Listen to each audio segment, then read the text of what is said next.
Once you decide, what is that one thing that you think is most important to say, it's going to help you be selective about what you choose. And that's both in terms of which artifacts are going to help you communicate that best, which photographs are going to help communicate that best, what text is going to help communicate that best. So it really is a way of sort of narrowing it down and focusing it down. And that really helps you actually communicate with your visitor. If you throw a million different messages or bits of information at them, it's really easy for folks to get overwhelmed and to kind of not walk out knowing much more of anything. So the more you can focus, the more likely it is that you're going to be able to communicate what you want with your visitor. So I want you to think about right now some exhibit that you're working on. And if there are some immediate goals that are kind of coming into your head as I've been talking about this, I would encourage you to kind of write them down, even if it's just a couple of words right now. And then I'm going to share with you some of the ones that I've used with past exhibits. And these have been, let's see, if I can make that bigger. Nope, not really. I don't want to read these all for you because you can read them yourselves, I hope. But essentially, it just shows you some different kinds of institutional community goals, some of visitor experience goals, and some interpretive goals. Any questions about any of this?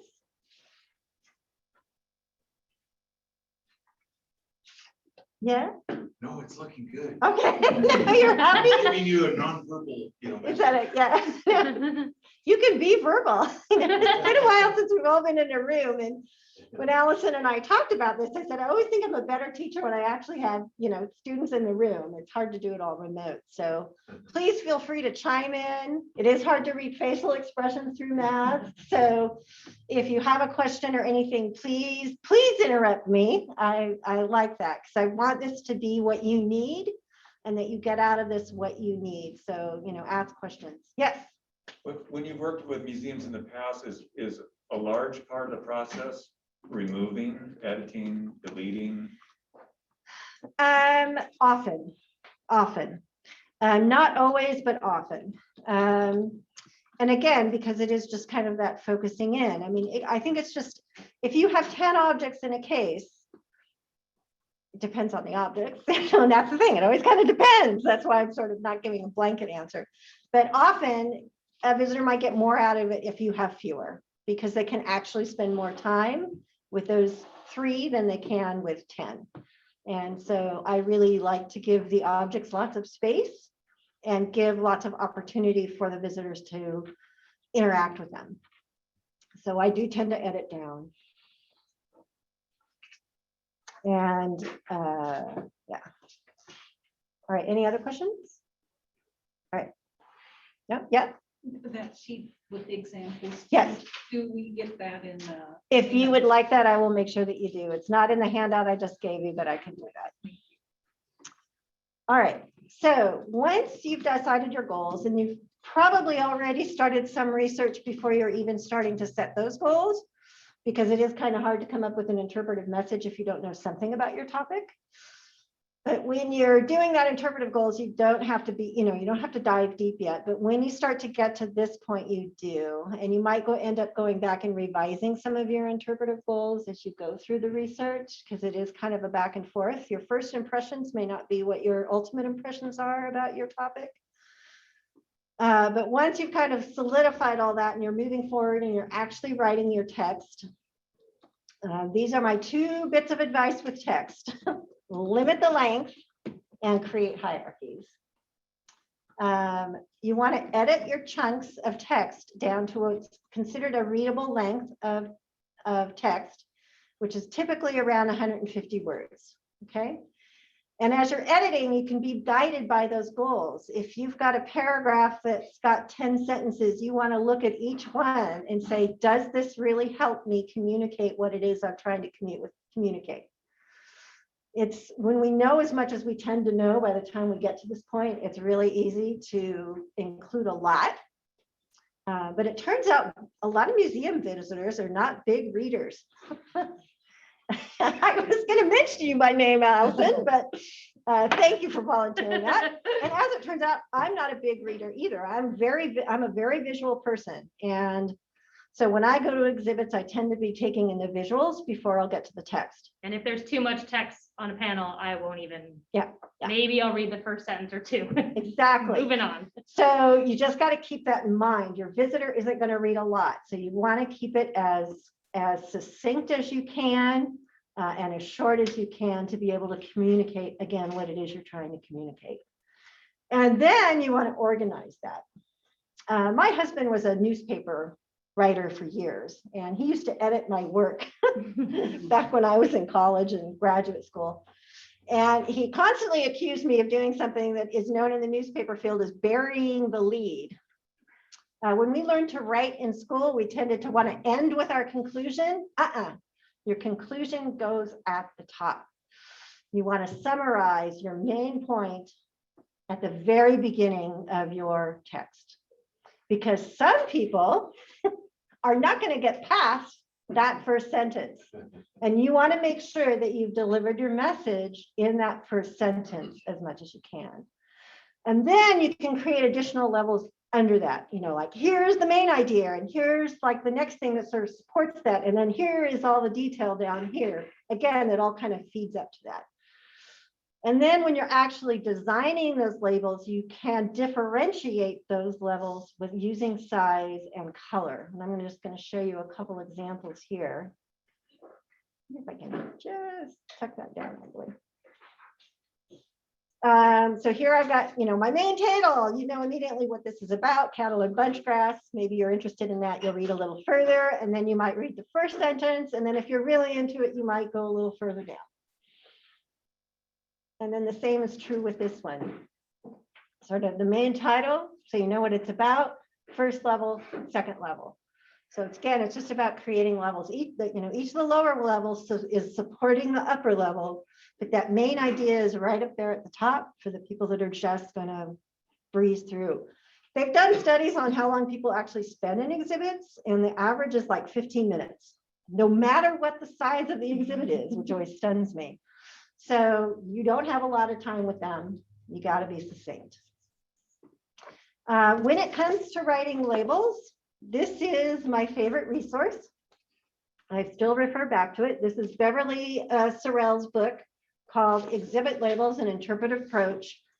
And she talks a lot in here about that 150. I mean, what's great about it is she talks about both the methodology of how you write a really good interpretive label, but she also includes those very practical pointers on length, font styles, all those kinds of things that can be really helpful if you're writing and designing your own. She also talks about it, I think she talks about it in here, I can't remember. I've actually seen her speak at conferences, so I can't remember if it's in here or something she said, but that people are more likely to read text if it's associated with an object or image. So whereas you might have a just plain text label like these pretty much are as an introductory panel, you want to try and get as much of your text associated with photographs or objects as you can, because people are more likely to read those. And I think if you think for a moment about your own behavior going through exhibits, you know that that's true. Okay. All right. And then I didn't move on. There we go. And then I want you to remember that text is not your only way to communicate. Okay, text is only one way to communicate your message to your visitor. You've got a lot of other options. Try and get my phone out so I can keep a track of my time. Okay. So like I'm rushing, because I did have some demos I want to be able to do for you at the end. So I'm kind of trying to get through a lot of the material. So you have multiple ways that communicate. Text is only one way. And what you want to think about as you're sort of planning your exhibit and you know what your messages are, and you know the objects that you might have that you will be interpreting to help deliver this message, you might think about, is text the best way for me to communicate this idea? Or is there another way for me to communicate the way? Because some things might communicate better in one way than another, and text isn't always the answer. And I'm going to give you examples in a minute of what I mean. But one of the reasons you want to do this is not only to make sure you're delivering the message in the most effective way, but also because different people learn in different ways. Different age groups are going to be interested in different things. When I take my daughter through an exhibit, I don't expect her to read a lot of it. But she has other ways that she will connect with exhibits beyond text. And then as you look at these other media, the other thing I always like to think about is to prioritize social experiences over individual ones. If you've got something that only one person can do at a time, it's just not as an effective tool as one that more than one person can participate in. Okay, so some examples. We've already talked about text, and I've got a couple different examples here of just text labels. You've seen those. Although often what we're doing with photographs is interpreting them. What's the meaning of the photograph? You don't overlook photographs as a way of adding to your interpretation. This is a giant photograph you see on the back wall here. And this is for an exhibit section that is talking about how the American settlers come in and displace the British fur traders and Native Americans who'd been there before them. And so it's kind of like, here's this American juggernaut coming through. And as it turns out, this museum had in its collection an American flag from this time period. And this is actually slightly smaller than actual size. Oh my gosh. So it's huge. And I thought, oh, I love this because it just by its sheer size, it sort of communicates that whole idea of we're here and we're big and we're going to, affect everything that's here. So, most people aren't thinking that as they're seeing it, but I know its presence there is big and monumental and it's making a statement. So it's a way of kind of communicating that idea using just the photograph. And oftentimes you'll have an image that can do that, that you can utilize like this. Okay, charts and graphs. I love charts and graphs because, this is on the left here is an example from an exhibit about banking in Tacoma. And she wanted to show, or she wanted to talk about how all these banks merged with each other over time. We could have done that with text, but this was a very, this was a very visual way of kind of including all of that information in another package. And then on the right here, don't forget, charts and graphs can be three-dimensional, not just two-dimensional. This is an illustration for how much of what is grown in the Quincy Valley. So the tallest tube is what they mostly grow, and then you go down and it gets lower. So it was a way of communicating what is grown, how much of it's grown, and how it compares with other things that are grown. So, I mean, I could have written that as a text label, but I like this much better. So it's just kind of thinking about what are the different ways that I can communicate this information or communicate this message. Maps, I love maps. And they can be great tools as well for communicating information. This was for an exhibit up at the, going up to Mount St. Helens that was kind of about what it was like before the eruption. So this did a couple of things. It gave you a sense of what the geography was like prior to the eruption. And then it gave you a sense of all of the activity that was centered around Spirit Lake prior to the eruption. So it's like it's doing multiple tasks at once. So maps can be really handy that way. And this was one showing the routes up to the Klondike for the Klondike Gold Rush. So, I mean, it's a great giant visual and is delivering this information about the different ways that people got up there. And then this is one that was for part of an exhibit with the, about the Puyallup tribe and the historical relationship between the Puyallup people and the waterways in the area. And so we were trying to give an indication of both the extent of the area that the Puyallup people inhabited. And they also were very interested in utilizing and showcasing their native language. So this was kind of doing multiple things at the same time, both communicating that information about the extent of the tribal territory, but also by using the native place names in the native language, again, sort of reminding people that these people were here way before we were, and way before there were English names for these places. Manipulatives, play with a point. This is one of my favorite things to do in exhibits. And the thing with manipulatives is it gives people an opportunity to do something with their hands. They're meant to be, they're hands-on opportunities. But I will credit Stephanie Lyle with teaching me many, many years ago, but just having something for kids to play with is not enough. There needs to be a point to it. So that's where they start to become an interpretive tool. So you want it to be fun and playful because you want them to engage, but at the same time, you want to be sure that you're also, it's not just busy playtime without necessarily being part of your entire message, what you're trying to, or information that you're trying to impart. So these are two examples.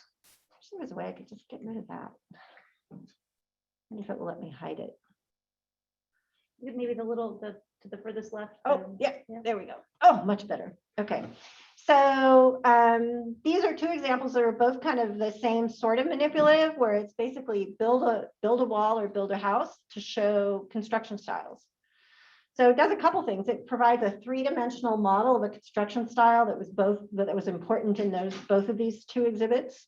And it was an opportunity for play for both adults and kids. You have to remember, kids are rarely coming through these exhibits by themselves. It's usually a family group. So I'm always thinking about these as family activities. It's pretty rare for kids to be all alone going through a museum exhibit. So oftentimes there'll be the interpretive bit above in text that are kind of for mom and dad, so that as the kids are playing, mom and dad can read it and end up becoming the teacher and explaining to the kid what it is that they're doing.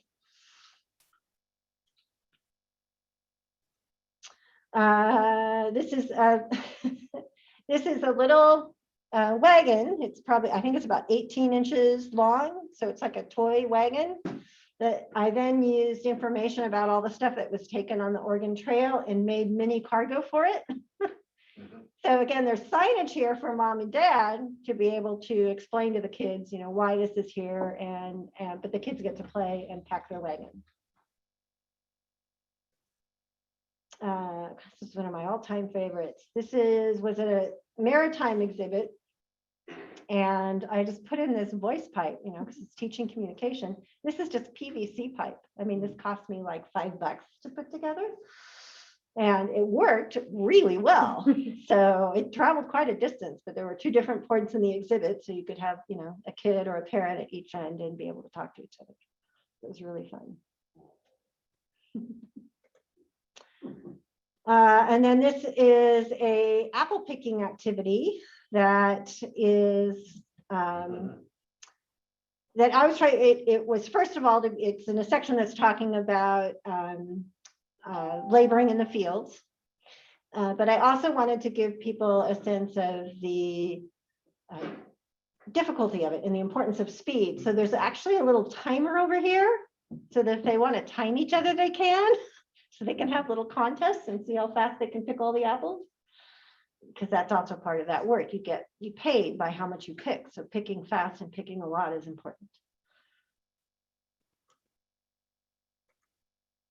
And then this one is a, how many of you are familiar with the Columbia Basin Irrigation Project? Over here, you probably all know it. West Siders, I bet, not as familiar with it as we are here on the east side. But it's I mean, it's an amazing engineering wonder. But it's can be a difficult thing to explain to somebody who's not familiar with it. So I was trying to come up with a fun way for kids to do it. So basically, I had the idea of some kind of a marble maze where the marble would represent the water, and they could run it along to a farm, and then maybe to another farm, and then out to the Columbia River again. It's kind of my basic thinking behind it. So what I often do when I'm doing these kinds of manipulatives, and this is something I really recommend as you're going along, is I'll make little mock-ups just using like foam core and cardboard, so I can see, is it going to work the way that I think it's going to work? So this was my first draft of it, which is a little bit smaller than the actual size, but I was just trying to get a sense of, how would I make this work? And then the next stage was to do something that was full size, where I could kind of also test it. So when you're doing kind of a unique, one-of-a-kind manipulative, I do recommend creating some kind of an actual size mock-up so you can work out all of the kinks for it. And don't forget, your objects can sometimes still tell stories without there being anything associated with it. Do we need to make an adjustment? Did you want to pass them around? No, I'm not seeing. Oh, it these because guys? I'm online. Yeah. And I don't see. it. They're not gonna, I You're not don't gonna think see they're it. gonna. Okay. Yeah, Okay. thank you, Donna. Okay, so objects can sometimes tell the story even without any text. So this was, I'm sure many of you have a collection that looks like this, where you've just got lots of old gadgets, lots of 20th century gadgets. And so I had this idea of bunching a bunch of them together, and there is a little text sign there, which basically just says, this is everything you can now do on your smartphone. So, it was just a way of kind of, I'm telling the story of technology. I'm getting to show off some really cool artifacts they had, and I'm getting to use them in ways that are a little bit unusual. So, it was just kind of a fun thing to. Where is this one, Chris? This is at Cowlitz County. Those lucky dogs. Okay. But I sometimes your artifact can tell a story without you having to even add anything to it. So don't forget that. Objects are powerful things. Okay, any questions on all of these different ways that you can interpretive media, different ways you can deliver your message? Any questions online from anybody? So I was Yeah. just wondering, so like this one, Chris, you designed this one. Yes, The other examples that you have, are those ones that you, I think these are all, yes, I think these are all mine. I'm afraid it was pitifully easy just to go into my portfolio and pull stuff. no, it's good, just so that you have that experience, so you know where they're coming from. and Yeah, whatever. yeah, I do. And I can, I'll get That's into a little bit more detail on if any of you have questions on any of the fabrication of any of these. Let's see if I can just go through real quick on some of these, particularly the play ones. So the plank, a wall there was actually one I purchased from a woman who has been doing this activity with kids for years as part of like a school thing. But it was like exactly what I needed. So why would I try and recreate the wheel? So I just contacted her and asked her if she'd make one for me. And then the one on the right I built, which, it's basically, I think it was pieces of lace that I just had to cut to length, and not difficult at all.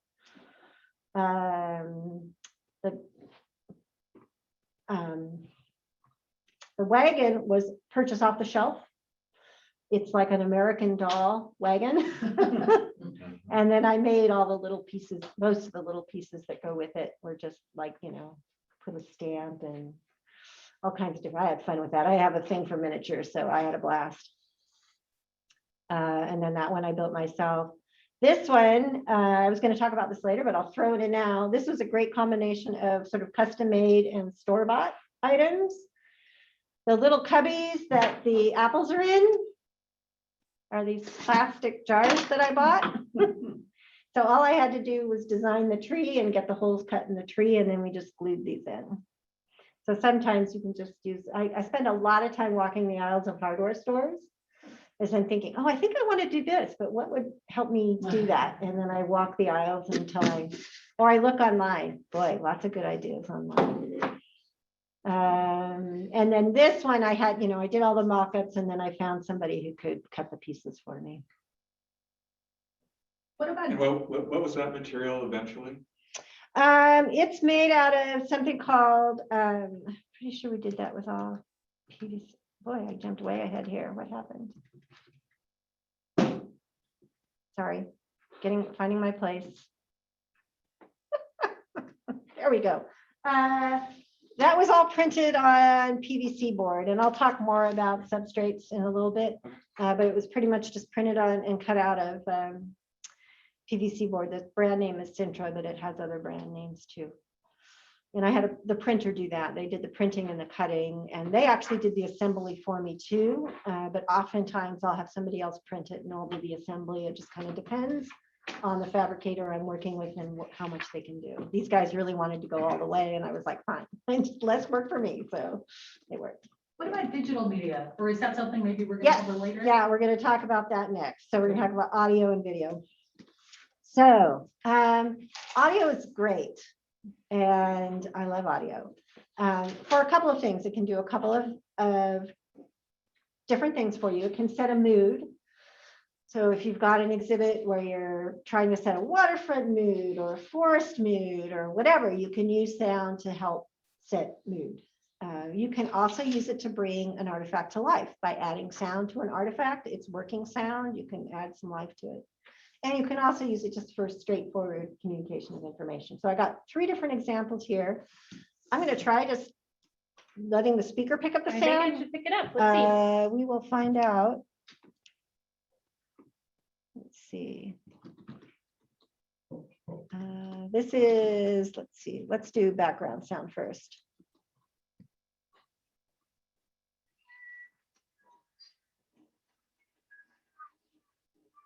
Where are you? I'm taking a ferry. Getting ready. Got a really creaky boat. I was gonna say Garrison Bay. Wow. Gee. What month? Yeah. I could barely hear it. I wonder, where's the speaker? I'm just curious. I think it's coming off It's the coming back. back there, yeah. Interesting. I Okay. don't want to put the microphone behind you because No, I think that would be weird. They'll get the idea. They'll get the idea. they got it. yeah. Okay, so this is basically, I call it a decade cubicle with all stuff from the 1920s, 30s, and 40s. And you can't see it, but behind this rocking chair, there's actually a radio, a 1930s radio.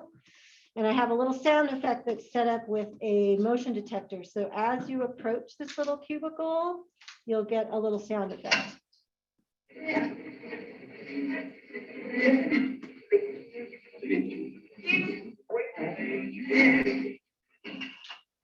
Ladies and gentlemen, the president. There goes in and there's an FDR quote, a short FDR speech excerpt from the opening of Bonneville Dam. And then there's some 1930s music that follows that. And it's based on an occupancy sensor or something? Yeah, a motion sensor. Motion, So if oh. somebody approaches it, it gets triggered. So it's not playing all the time. That's the thing with sound effects. You got to be really careful. Yeah. Are you going to drive your docents nuts if you have a super repetitive sound? So I often will use either motion detectors or push buttons for audio stuff, just so that they're not constantly assailed with hearing stuff. Unless it's some of these background sounds I'll let go all the time just because they're pretty white noise-ish and don't tend to bug a lot of docents, but stuff like radio playings or something real distinct does. And then the other example I have here is just kind of straightforward information. This is actually, if you go visit the museum here afterwards, you'll be able to see this. This is the Ski Hall of Fame. And there are little QR codes down here at the bottom of each of these panels that list the recipients. And if you use that QR code, then you get to the audio that's their biography. Arthur J. Audit. Art Audit, for whom the Pacific Ski Instruction Association Northwest Service Award is named, had a charismatic career teaching skiing all over the Pacific Northwest. Art began teaching at Anthony Lakes in Oregon. Oh, now I got multiple going on. That's funny. All right, so there's a lot of different ways that you can use it. And this is actually another example of sort of straightforward information. This is, again, that exhibit on the Puyallup people. And these are the days of the month or months of the year in the native language of Southern Lushootseed. So you press the button and then you hear what it sounds like and how to say it in Southern Lushootseed. So, audio can be a great tool. Video, that's going to make me go through all these. There we go. So on the ski one, you have to hire, you're hosting video and you have to hire a person to do the whole thing. I'm going to talk about that. Great question, I'm gonna talk though. about You're that. on it. Actually, you know what? I don't mind talking about it now because you're asking. So let's hit the iron while it's hot. This is, and I will. I Can have you a whole please repeat the section. question? Just Yes. So the question was, well, do you have to hire somebody to do all of that? And the short answer is yes and no. I have this whole section in a little bit where we're going to talk about how you utilize your local resources with hiring out, which you can't use. A lot of times when I'm doing audio, I will ask the museum owner and say, do you got a local theater? Would they be willing to record? Do you have a local radio station? Would they be willing to record? So I've had instances where the directors just asked the local radio, given them the script, and then they've recorded it and handed back just, professional sound studio quality audio. So it just kind of depends. And there have been times where I've used folks from local community theater who did it for a pittance, and I just had to rent a sound studio. So it just kind of depends. So it's kind of figuring out who do I got in my community that I can make use of, and then what might I need to pay for. So, okay, and video works very much the same way. Sometimes you can find, yes. I was going to toss in something with respect to modern audio recording. Yes, It's not near as frightening as it used to be. correct. You record it, and the person operating the computer Mhm. can now edit it. He can condense it. He can expand it a little bit. If you put in too many words, he might take some words out. And even with some of the stuff that we got from Steve Jobs, the visual can be adjusted the same way. Yeah, I absolutely. used to be scared of audio. Yeah. It's no longer frightening. And it changes so quickly on any audio or video. Anytime I'm doing an exhibit and doing it again, I have to go back and see if there's new technology out there, because it is changing that fast. Right. And I will talk a little in just a second about some of the tools that I use that I find easiest. But honestly, it's changing so rapidly all the time. You really have to stay up. So video, like audio, can be a great way to communicate information.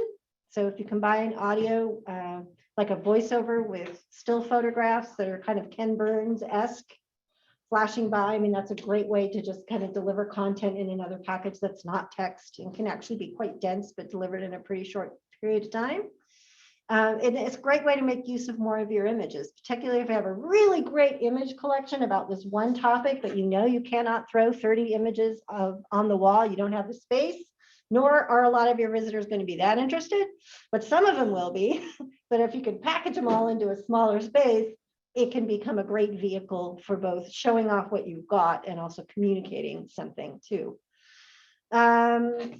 And also, it just like the audio can kind of provide access to an object and animate it, you can use video the same way. So I've got a couple of examples here, which I'm going to have to get out of this to show you. Stop that share. And go over here, open.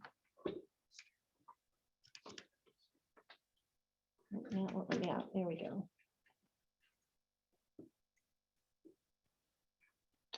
So I'm going to show you 3 different videos, and I got to get them open, and then I'll have to figure out sharing them here.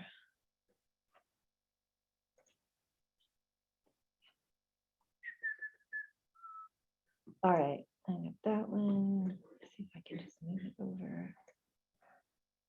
And this one.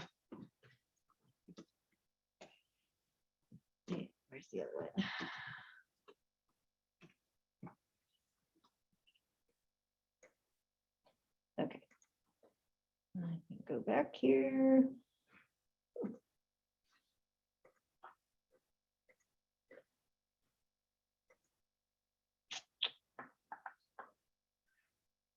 Let's go here. I'm just And you showing want to share computer sound? If I can figure out where that is, there it is. Come back. Yeah, this works. All right. Nope, now we're No, gonna. we're not gonna- And I think Sorry, you need to, sorry. I think you need to stop share and then reshare. And before you close that window where you're selecting what you want to share, there's a little button box at the bottom that says share computer audio. Okay, so go here. Yep.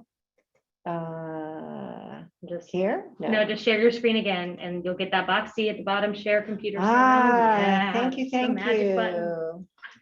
So Allison, she'll Yeah. have to unmute herself, but that will probably create an audio loop. So you will have to mute your computer and she can unmute her computer. Does that Oh, make sense? we're in an alternate dimension here. Okay, I'm gonna mute myself. Okay. Oh, we're still getting the reverb.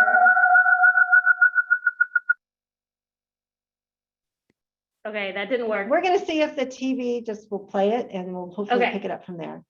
Kind of Okay. like the other audio. We'll have to Uh, experiment with that later. Yeah, we're learning so much today. Thanks for being a part of our journey. Okay, You're so doing the first one I'm gonna show you is kind of straightforward. I want to show you a lot of really cool photographs that I have. They're also communicating something. In this case, it's about changes in technology in farming. So Yeah, and I think if you just turn up your. Oh, no, it's the audio on there. yeah, it should come on there. It's not. Oh, that's too bad.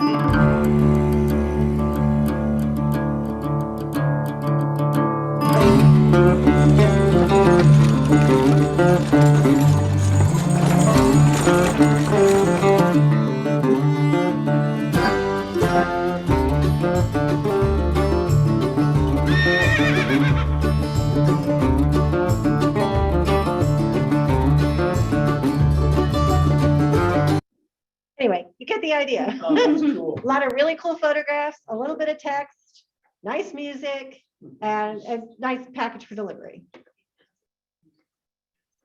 Okay, so next one. So then this one is, now I'm going to add photographs with a voiceover. So it's kind of the same thing, photographs, but it's actually the audio voiceover that's delivering the information here. The Lakewood Community Center, which included the Lakewood Theater, was an early dream of the legendary Norton Clapp. Clapp was later to serve as president of Weyerhaeuser and helped finance the construction of the Seattle Space Needle in 1962.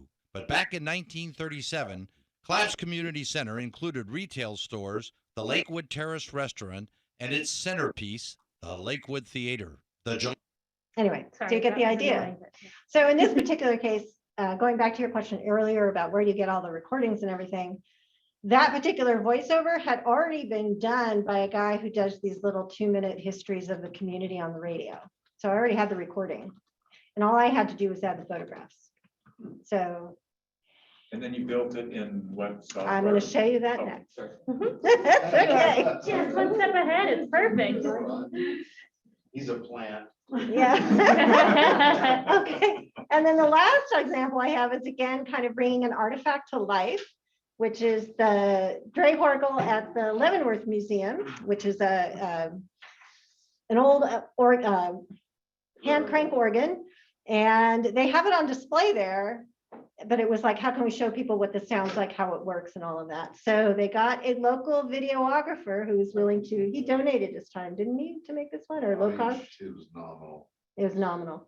So sometimes it's like you might not get it for free, but if you know somebody, you might get it at a good price. So he actually produced the video. So I didn't even have to do the video production. It was just a matter of getting it on the hardware. So I won't play the whole video, especially since we're having these weird sound issues. That's good.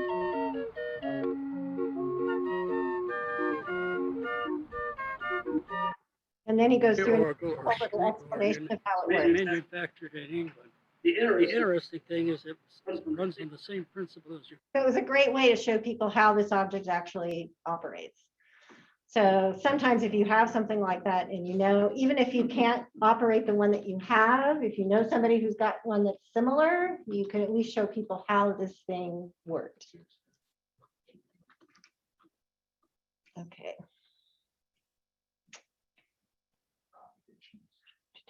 I'm gonna close.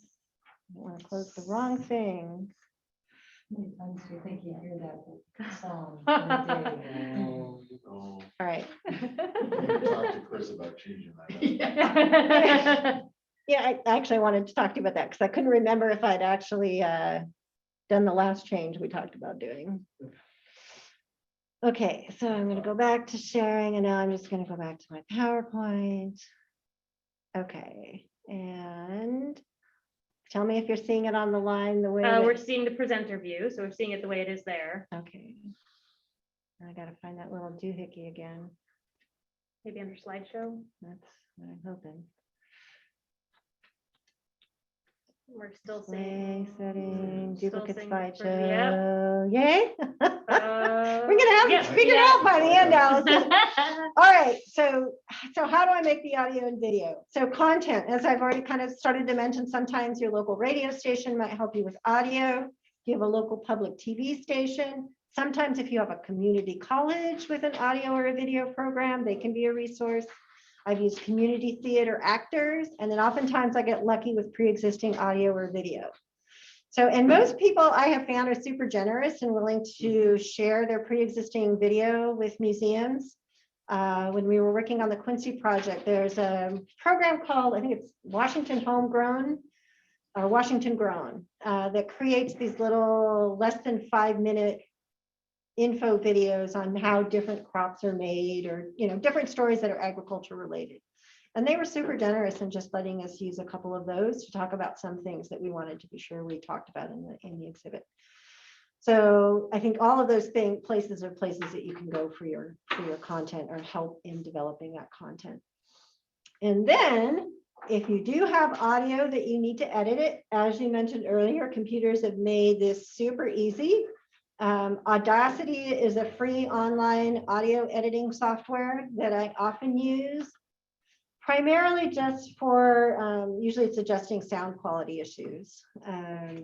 But when I start splicing stuff together to make sound effects or to make videos, my favorite is a program called Movie Studio, which is very low cost. It's, I think it's like $60 right now. It's called Vegas Movie Studio. Vegas is the maker, Movie Studio is the software. And I actually brought stuff to demo that later. If that's one of the demos that you want to see, I can kind of show you how I slap those together. I did use a couple different editing softwares before I found one that I felt like this one works for me. And if you have anybody young, like under the age of 30, associated with your museum, even if it's your kids, I mean, these kids have all grown up editing videos. So that's a great sort of population to tap for something like this, if you don't want to do it yourself. But I found Movie Studio, I tried a couple others, like I said, and I really have found it the simplest to use. If I want to do those kind of image shows where I'm kind of doing the Ken Burns, flip through them. If I want to build sound effects, I find it the easiest because it's got multiple tracks and, oh, there's the horse carriage. And then I want to have the cows here and here, and I can just plug them in where I want them. And like I said, I did bring stuff to demo that later if you want.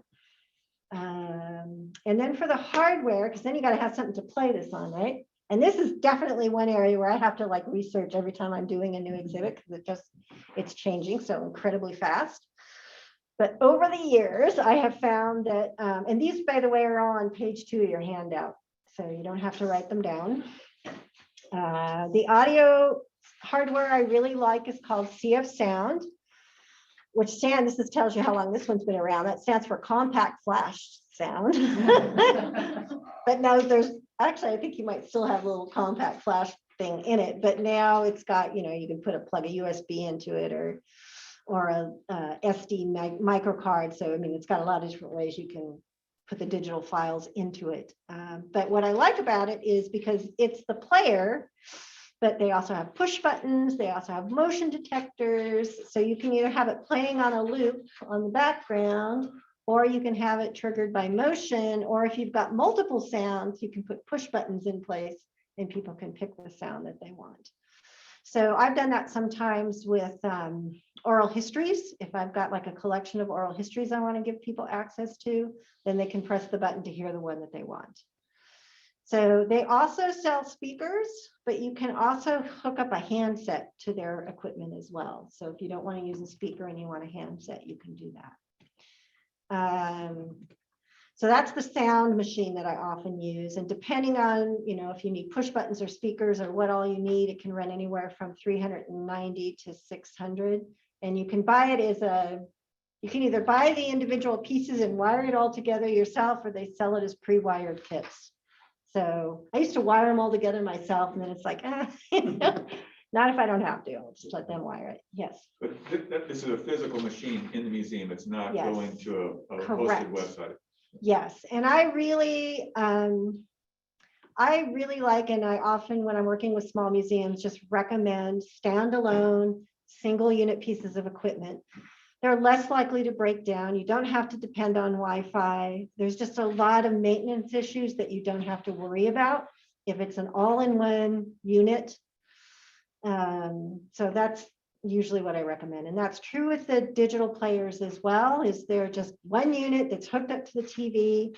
Now, if you're just doing video on a loop, most of the TVs these days, you can just stick in a USB that's got the video on it and put it in a loop mode and it'll play it continuously.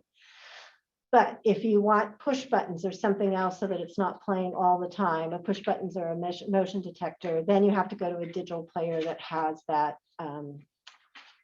interactive element to it. And the one that I've been using most recently is called Video Tell, and that again is on the second page there. And I think you can get up to 6 push buttons on there, and they also have a motion detector. And during COVID, they came out with a contactless push button. Yes, Just look at it real hard. Just look. I can get this far away, but I just know every kid out there is going to be hitting it anyway. But they have a nice, I like their motion detector because you can set it for a certain amount of feet. So if you're just playing a single video, then you could just use a motion detector that would start playing when people are like 3 feet away. So that, if you got multiple videos, you're still going to have to figure out push buttons.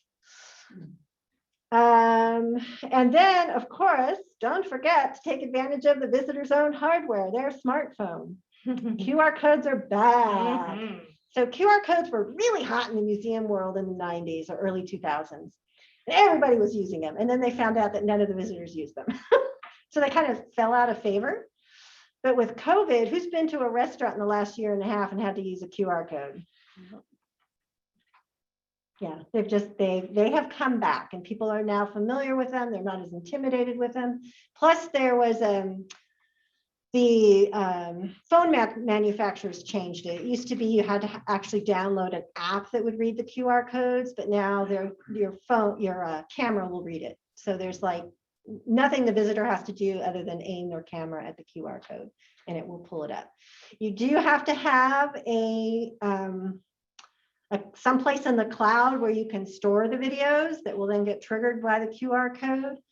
And I was working with a museum that actually didn't have a website, because what you usually would do is just load it up into the media files. You wouldn't actually have it on your website, but it would be in the cloud with all your media files that feed into your website.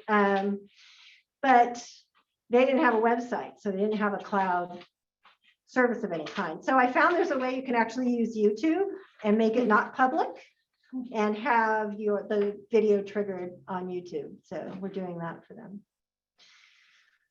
So yeah, but yeah, video is one of those things, like every exhibit, it's like, oh my God, I gotta look again and see what's new. It's just like, Change next week. it's just constantly changing all the time. Any other questions on audio or video? I was just going to toss out, I haven't looked recently. Walmart used to have some real nice electronic picture frames. Yes, I have used those as well. And that is another great way. If you don't want to go through all the rigmarole of creating your own show, in a editing program is just to put them on a flash drive and stick them into a digital frame. And I have done that in lots of exhibits. And that just, and now you can even add some audio to it if you want to, but Right. then again, you'd have to do a little work on the computer before you stuck it in there. So you'd add captions onto the photos? too, I or usually do. something? I'll edit it. What I always do with photos before I put them in any kind of video or on a digital frame is I'll edit it to the correct size. So I always crop them so that they're the right size for the picture frame. And then I'll often add the caption as well. So yeah, those two things. I imagine those are harder to be more engaging when you don't have the audio. Well, But if you have it something kind competing of, with it, you have exactly, it choice. sort of depends. And that's the thing that I've become more, because it used to be, oh, I love audio, let's put in a lot of audio. And then it just gets crazy because there's too much going on. So it's like, you got kind of be judicious about it. So yeah, not too much. And that goes back to this whole idea of you don't want to do all video, you don't want to do all audio. It's kind of figure out, well, where is video or audio going to be best? Where is text going to be best? Where is hands-on going to be best? So it's just kind of figuring out what's going to work best for whatever it is you're trying to communicate. I was going to comment on the audio. If you make a booth to put it in, and you can actually make things so that they isolate, you won't hear a thing Yes. until you walk up and kind of stick your head in it. Yep. Yeah, and they sell these little audio domes that actually kind of do that. They basically focus a speaker down into a single spot. And you could have them literally adjacent. Yes. And they don't interfere. That's true. Okay. And then there's the high-tech computer play things, which honestly, I don't use a lot of for kind of the reasons we started to kind of allude to earlier, which was like, who's going to fix it if it breaks down? Unless you are lucky enough to have an IT person on staff, I generally do not highly recommend a lot of computer interactives for small museums. However, if you want to do it, wonder if it'll come up. We'll find out. So if you want to do it, there's one company that I've worked with, sometimes with better results than others. So I would talk to me before you use them. Because I found out what the parameters are, which is basically you got to keep it really simple. If you try and go too far outside their box, it just doesn't work as well. And this is this company called Point to Explore, where they're basically in the business of creating these little standalone kiosks. And this is basically it. This is the computer and the screen all right there. And it's got everything in it right there. So, and this was for a little interactive we wanted to do about being a farmer. And I'm going to pull it up. I don't know if it will let me pull it up within the PowerPoint or not.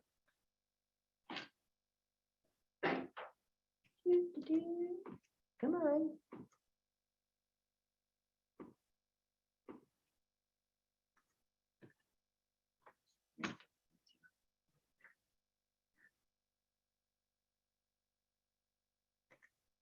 Well, I'll show it to you when we're done with the PowerPoint. But it's basically just a really simple, like multiple choice game that you can play. That in this case, it's like a multiple choice quiz. So it's like, if you're a farmer and you're farming, you decide you wanted to grow apples, how many trees are you going to have to buy? How much seed are you going to have to buy? How much fertilizer you're going to have to buy? So it's kind of just a teaching game. So they have about their websites on the handout I've given you. They have, I think it's about not quite a dozen different games where you can put your own content in. So there's like a trivia quiz and a word seek game and just kind of a bunch of other little ones. But it's expensive. I mean, this was like $10,000. So, you got to think about, is that really how you want to spend your $10,000 if you've got $10,000 to spend? So I'm not a huge fan of computer interactives for small museums because they're expensive. Okay, so, and this is another new technology, speaking of changing technologies. And this was at Quincy, and this was because they wanted to do something high-techy. It's like we're figuring out what it would serve. And they ended up going with augmented reality. How many of you are familiar with augmented reality? How many of you have kids who have played Pokemon Go? Grandkids? Anybody? Okay, so basically, you can see this is the little introduction sign here that's explaining it. And then I'm going to stop sharing so the folks on the camera can see this. All right, so there are these little icons that are around the museum in different places. And that little intro sign I was just showing you tells you to just download this app on your phone, which I am, yep, I still have it on my phone. Yay. So you do have, the visitor does have to download an app on their phone. One of the things Quincy did was invest in a couple of iPads in case the visitor didn't have a smartphone, where it's preloaded on there and all they have to do is hand over the iPhone. It's preparing my augmented reality experience. And it's going to be better if I, oh, and just, do you have it on your phone? Because mine just What's decided it called to die. again? Shoot. I think I do. It's like AR farm something. Oh, I must not. I know we did it. Well, I'll tell you You what. can describe the experience for them. I will describe it now and then I will power up my phone, and when we get to the demo portion, we'll try it again. But basically, your visitor aims their phone at this icon, and then instead of seeing this picture, they see a living person that's talking to them about whatever the topic is. So they're looking at their phone, they see your museum, but now where this is actually the person that's talking to them. So I will, I left my power cord out in the car and everything, so I am just, I you can get it I on your can pull it up. phone. Yeah, I'm that'd be thinking great. Quincy, It's cool, it's right? very cool. It's Yeah. very cool. And it's, didn't they work with local, They Future did. Farmers They of America, basically, so it's for kids, the yeah. production, for the actors are local people that came in and told their stories. The firm that they hired is out of Seattle. I'll be happy to share their name with you. They're wonderful guys. But to do all of that it's like $10,000. So again, it's a matter of where you want to spend the money. And in their case, they had a grant to do something high-techy. So it made perfect sense in their case to utilize a grant that they were given specifically for that kind of a thing to do it. But unless you've got that, and if you want to find out where they get it, talk to Harriet. If you all don't know Harriet, you got to know Harriet. Everybody must know Harriet. There's a cord right there. Oh, thank you.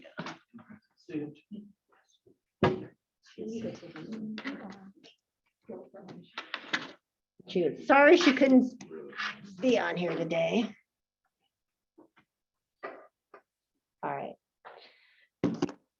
My phone's been, we were discussing how strange my phone has been, and it's now gets to this point where it just automatically goes off for no good reason. Okay, so let's go back to the PowerPoint, and hopefully I can demo that a little later.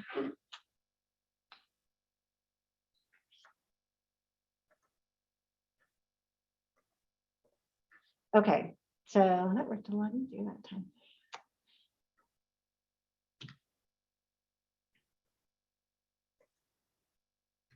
There we go. All right, so up to this point, we've kind of been talking about, and I've got to start talking really fast now, because I got 6 more to get through here. But that was one of the big ones. So the other things now, I'm kind of getting to exhibit design. We've kind of been talking about planning and development and thinking about all the different pieces that you might start pulling together. Now it's like, okay, now you're going to lay it out in your gallery. One of the things I really believe in is creating pathways for your visitor. Make it obvious for them where they're supposed to go and what they're supposed to look at. And I believe this because I want my visitor to kind of work with their brain in my exhibit, but I want it to be about what they're looking at the object, or when they're reading the label. I don't want it to be about them trying to find their way through my place. So I really like creating pathways for visitors. So just a couple examples here. This is at Lakewood, where we had actually a former dining room. This was the Terrace Restaurant in Lakewood. So it was one giant room. but they had a very small budget, but they happened to have all these hollow core doors that they used to use for different things.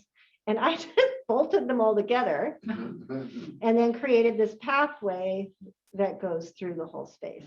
So there was a clear entrance, a clear path that you go around and go through. And that's just two different views of it as you're going in, and then I think down this little hallway there. So we did this in Leavenworth. I did this in Cowlitz County. The other fringe benefit that I see in this is that when your visitor walks in, they can't see everything that you've got. And to me, that also creates this experience of discovery. So it's like, what's around this corner? What's around oh, there's something new around this corner. And I think that makes it a more interesting experience for the visitor, rather than walking into a room and it's like, I don't know where to go. There's so much stuff. What do I look at first? You know, I want to make it, again, kind of easy on them to access. Once they're actually looking at the object or reading the label, I don't mind making them work a little hard, but I don't want them to get tripped up on stuff like that. Sometimes you are having a big room and you can't divide it up. So you can use other little devices, like little feet on the wall, that give people a clue of this is the direction that I go. So there are ways that you can make suggestions that aren't necessarily subdividing your space up, but at least giving an indicator of this is where you start, this is where you go. And I think I even have headings here, and I think the first one is at the beginning. It's like really clear. Here's the starting point. And then sometimes this is actually, not a whole exhibit. It's just a text label, a big one. This is I think this is a 40 by 24 by 2 feet by 4 feet text panel that's up on the wall where I've numbered the sections. It's like, I could assume that they would know you're reading left to right, but I'm not going to leave any room for doubt. I'm going to number the sections so they know which way to go. So again, I just like to make it easy, help them navigate. All right, so when it comes to exhibit design, this is probably the biggie and probably what might be least familiar to many of you, unless you've had some art classes way back when, is when you think about exhibit design, think about unity and variety. And if you don't remember anything else about design, remember unity and variety. And just kind of let that be your guide. And essentially, you want to create a unified look for your whole exhibit so that it clearly shows your visitor, this is the exhibit, not this stuff over here. This is the exhibit. So they know, okay, here are the boundaries of what we're talking about here. So it really helps to clarify for the visitor what this is about. It also helps reduce some distractions so that they're not trying to figure out, well, is all of this stuff part of this too? No, it's just this, okay? And it helps them focus on, and hopefully if you do it right, it kind of makes a lot of the exhibit design fall into the background so that what they're really seeing is the objects in the photos, because that's what you really want them seeing. And the more that background is kind of unified, then the more it kind of recedes and they can focus on the artifacts and the images. That said, it's boring if everything is the same. So you do need to mix it up visually a little bit too.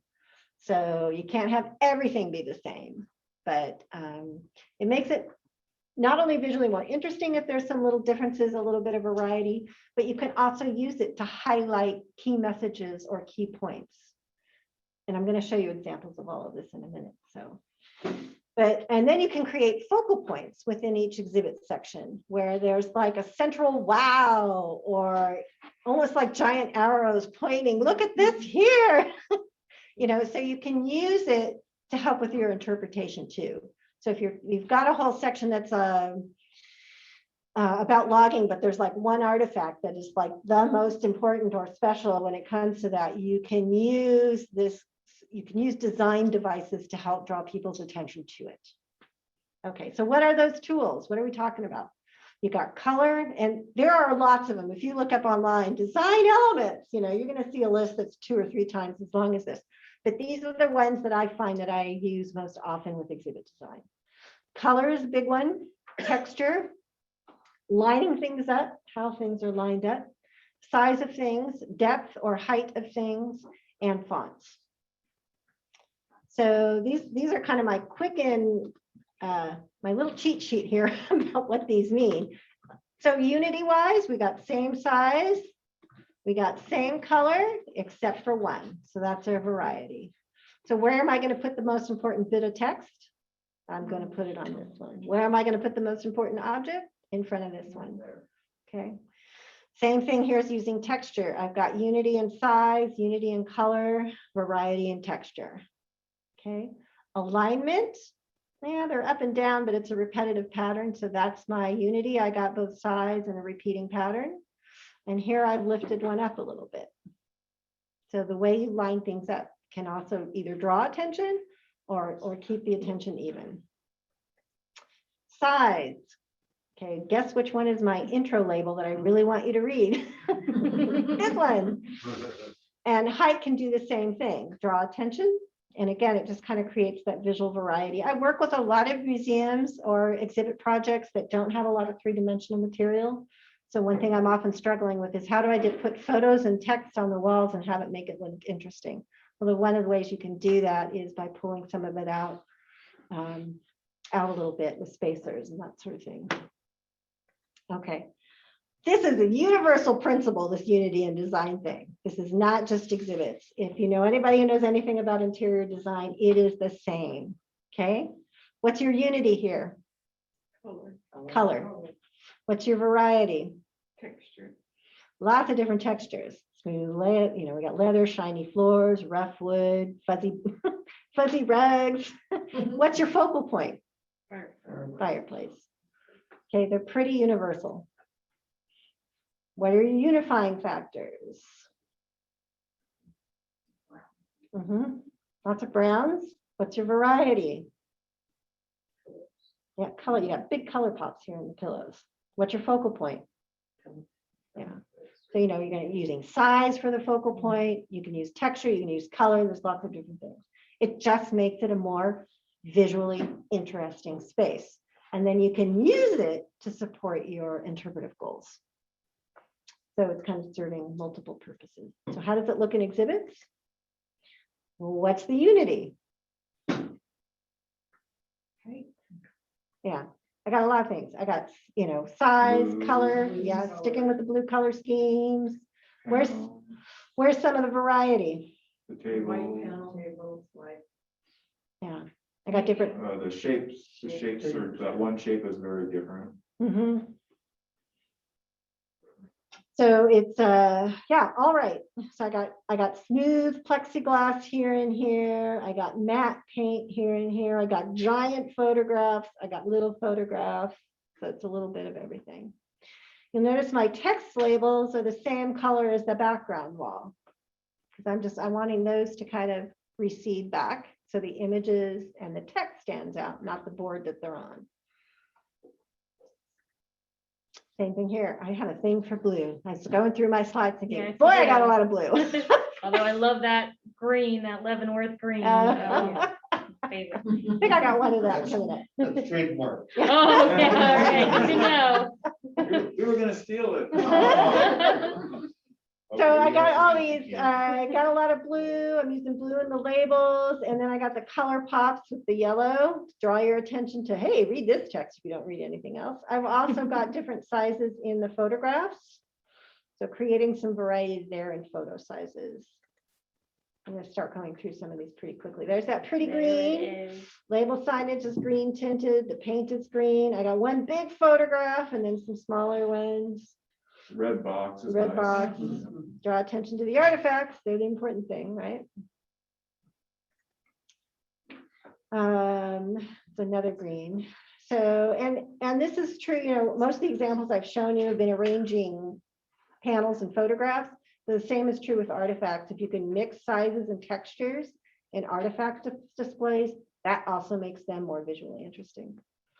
I got lucky here.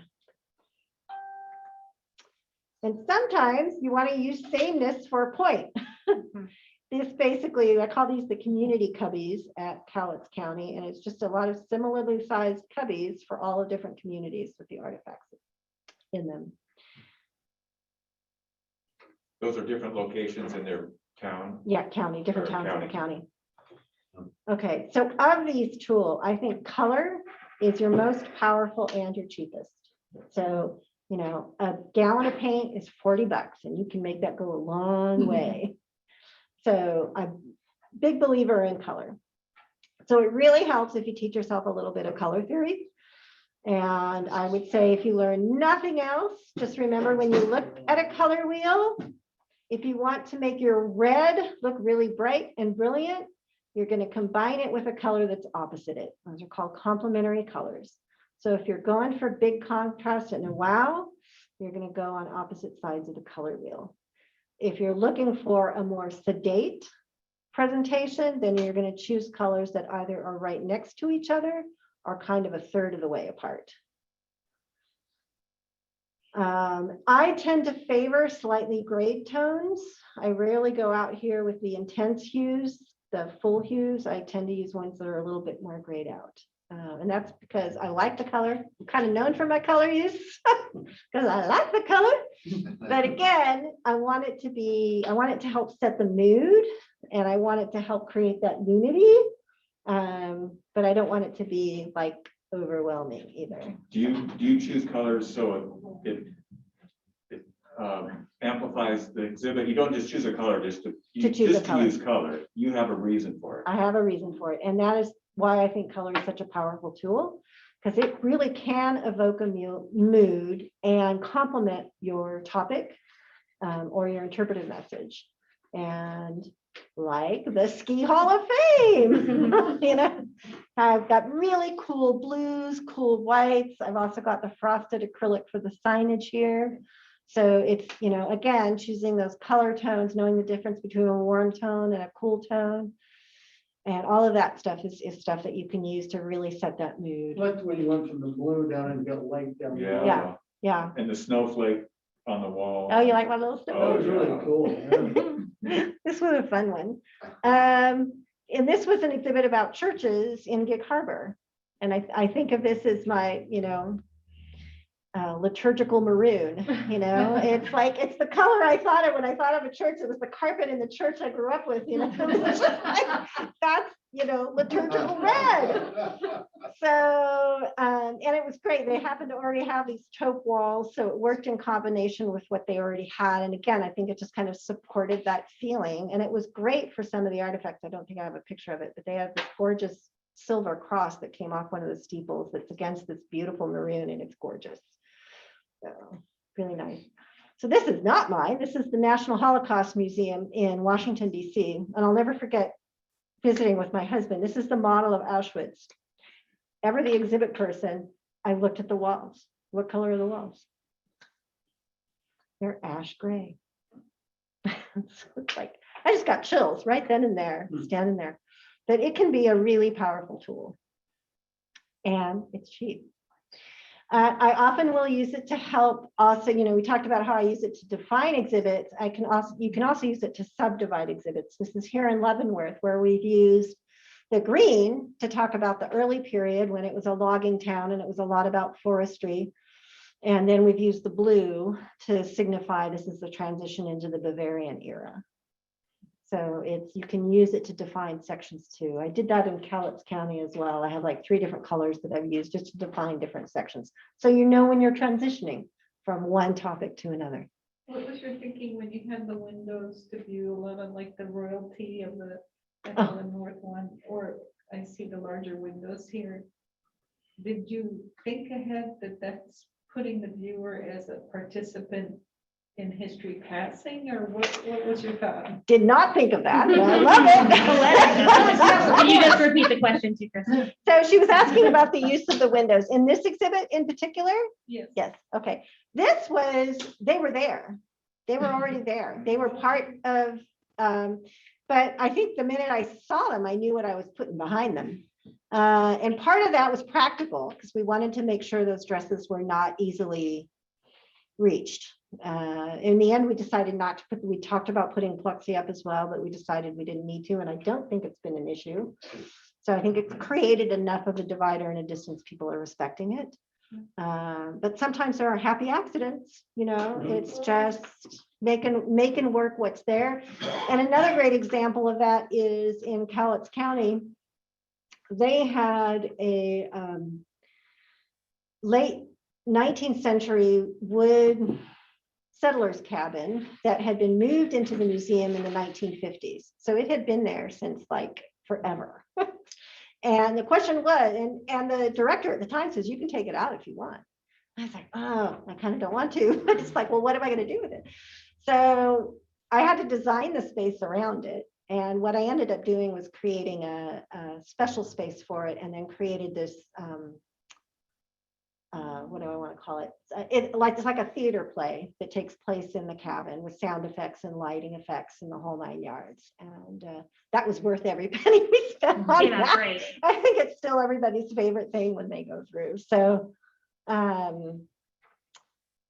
I think sometimes there are just happy accidents is if you've got some stuff that's just there and you have to work with, making it work for you. And the same was true. There was this pre-existing wall between these two areas, and we just cut a hole through it because I wanted people to feel that passage from this one period to this other period. So it really is kind of a combination of your own ideas, and then what's the palette you're actually working with, and what have you got. As well as the autumn leaf royalty or orange with the blue. Yes. You were using your Yes. colors Yep. strikingly, but I didn't realize the blue carried through the modern period. I wasn't picking that up. Yeah. See it now. Cool. So this goes back to what we started discussing earlier, which is the know and use your assets and complement with hired help. So when it comes, so now we've talked about design, we've talked about your early development, your design development. And the other thing I want to mention about unity and variety is, yes, it pertains to those design elements, but also think of it in terms of your interpretive media. You don't want all text, boring, boring, boring, but you wouldn't want all video either. Okay, so it's kind of thinking about how do I use enough different things that there's kind of something for everyone through the whole thing, and then sprinkle it in such a way that it all complements each other. Okay, so we talked already about figuring out, do you have audio people or videographers in community? Think about all the other things that you can pull on to, and maybe there's folks, I've done exhibits where the community did the research and then they handed to me all their research papers, and then I worked with that. Maybe there are people in your community that can help you on that end. Same thing with writers. We've talked about how succinct these labels have to be. If you have somebody with writing skills, make use of them. You can do an initial draft, kind of figure out what you think you want in it, and then have them go through and really help you punch it up and trim it. And I actually have somebody that even I use. I mean, I feel like I trim it down really, really, really good, but I have a gal who's even better than me and I'll send it to her. And I also like her because I tend to write like an academic. She writes in a much more conversational tone. So she is able to take my writing and just make it that much more approachable. So I really like using her when I can. Can I ask a question? Yes. To that point, like, what level are you aiming for when you're writing labels? Like we talk about Really good grade question. levels, or how do Yes. you? So they used to say 8th grade. Now they say 5th grade. Yeah. So it's really, really down there. And it is not easy. It is not easy. But I think the basics are short paragraphs, short sentences, simple word choices. I think that's probably the biggest. If you remember those 3 things, it's going to help you get close to that. But I still really struggle. I still end up probably 7th or 8th grade. It's really hard for me to get down to 5th. My editor is Katrinka, who does that next level of editing when I want it, and she's just really good at it, and she gets a lot closer. So you think about graphic design. Graphic design is one of my skills, and I do most of the graphic design for my clients. But if you've got somebody in your community who's willing to donate that time or give it to you at low cost, that's always a possibility. One of the reasons I tend to like using me is because when you're designing exhibit signs, it comes back to those issues of readability. So if you're working with a graphic designer, you hand them this book and you say, follow these rules. because doing graphic design for a museum sign where you're trying to make it accessible is not necessarily the same thing if you're designing a poster for a special event or whatever. So it's not quite the same. Carpenters, oh my God, that makes the biggest difference. If you have somebody who's willing to volunteer their carpentry skills, that can stretch your dollar farther than just about anything else. We did a lot of really cool stuff at Quincy. There's no way we would have been able to do it without their amazing volunteer carpenter there. So I can't say enough about those carpenters who are willing to donate their time. I've also used volunteer welders on a lot of these projects, electricians, videographers. I'm just going to show you examples because I'm talking when I should be showing. So this is that carpenter I was just talking about. You know, I could buy a vitrine like this ready-made from Gaylord for probably $500, $600. I just bought the vitrine and he built the rest. And I think we came out maybe 125. So, I mean, huge cost savings right there. Just having somebody who could build that. We had a volunteer welder who put these wheels onto the stops for us. And then that carpenter built the stands for us. This was all a volunteer welder who built the armature for this. I just showed him sketches and said, I think I want it kind of like this. And then he started working on it and he'd send me photos saying, you know, is this what you meant? Is this what, oh yeah, go for it, go for it. This was a little push button video interactive of train sounds for kids. You can see it's down here at kid level. And that was a volunteer who is a big train guy and also something of an electronics guy. And I just kind of told him what I wanted and he just did it. He just did the whole thing. Poof, it's done. What was his name? This was one where I knew what I wanted. These are different foods that are grown in the Quincy Valley, and then the different boxes show what happens to those foods, you know, because they're big, lots of processors in the Quincy area. So it was like, how do we show this? So you push a button and then the boxes that hold the processed product light up. So I knew what I wanted. I had an electrician who could do it for me, but it turns out there's a lot of data centers in Quincy, in case you didn't already know that. And they donated some of their staff to do all the electronics. We need a data center here. I know. So, and then many cases were combined, you know, combine your professional with your wonderful volunteers. This is DuPont. This is work I did quite a few years ago where I just went in and did an initial consult. We figured out how the space should be organized. I did the section introduction panels for them, the graphic design on those, and then they did everything else. So, you know, you don't, and that's something that I think you will find not just me, but other people, you know, are quite willing to kind of come in and help fill the gaps that you can't do yourself. So think about who you've got, what they can do, both in terms of your volunteers, but also your businesses in your community who might be willing to donate services or goods. And then package those together and buy the stuff that you have to buy, pay for the skills you have to pay for. You're not going to get it done for free. It doesn't happen. It's like everything else in life. You're going to have to pay for it, but you can stretch your dollar if you can make use of your local talent pool. Okay. DIY small labels and signs. This is one thing you can start taking on yourself. And that's doing your own small labels. And these are usually, I'm just going to go to the next slide. These are usually your small, you know, photo ID or object ID labels. So they're usually pretty short and pretty small, under 8.5 by 11. So you can learn to produce these yourselves. How many of you are doing this already? Not yet? Yeah, a little bit. Okay. So the second section on there is my little DIY on how to do this yourself. And I'm super running out of time here. So maybe for those who want to linger longer, I will be happy to show a little bit more on how this is done. But how many of you use Microsoft Word in your regular, or Google Docs in your regular day-to-day? How many of you have used the paragraph styles capability of Microsoft Word? This is what you want to learn. And I will show you why in the demo.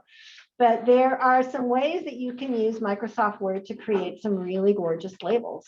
that are in this small size, up to about 8. If you can, basically on your, you can produce using a word processing program, any labels you need up to about 11 by 17. Because if you don't have a printer that can print 11 by 17, 10 to 1, if you've got an office supply store near you that does printing, they can print it for you. And so anything up to that size, you can learn how to do yourself. The instructions I have in that handout basically talk about how to mount it and cut it. And I can demo that in a little bit, but I really want to emphasize how to use Microsoft Word just to do the layout. And I'd like to demo that if we get to it. So I'm going to keep going. So I'm hoping we can get there. Adapt off the shelf stuff. I've already mentioned several instances where I just found something that, hey, I can use that for, it's big enough for a kid's hand to stick in there. So I am always kind of on the prowl for stuff that I can use. Once I have an idea of what I think I want to do, it's like, well, where can I get what I want? So this was for a little exhibit to come Historical Society on the theaters. And I thought, wouldn't it be fun to do like a theater sign with the flashing lights? And I go on to Amazon and I find these great little lights. So, you know, it was like $20 and all I had to do was drill some holes and pop them in there. This is a load your canoe activity. It's called a tippy canoe. There's little pins here, so it swivels. So this canoe was a decorative bowl that I found at Target.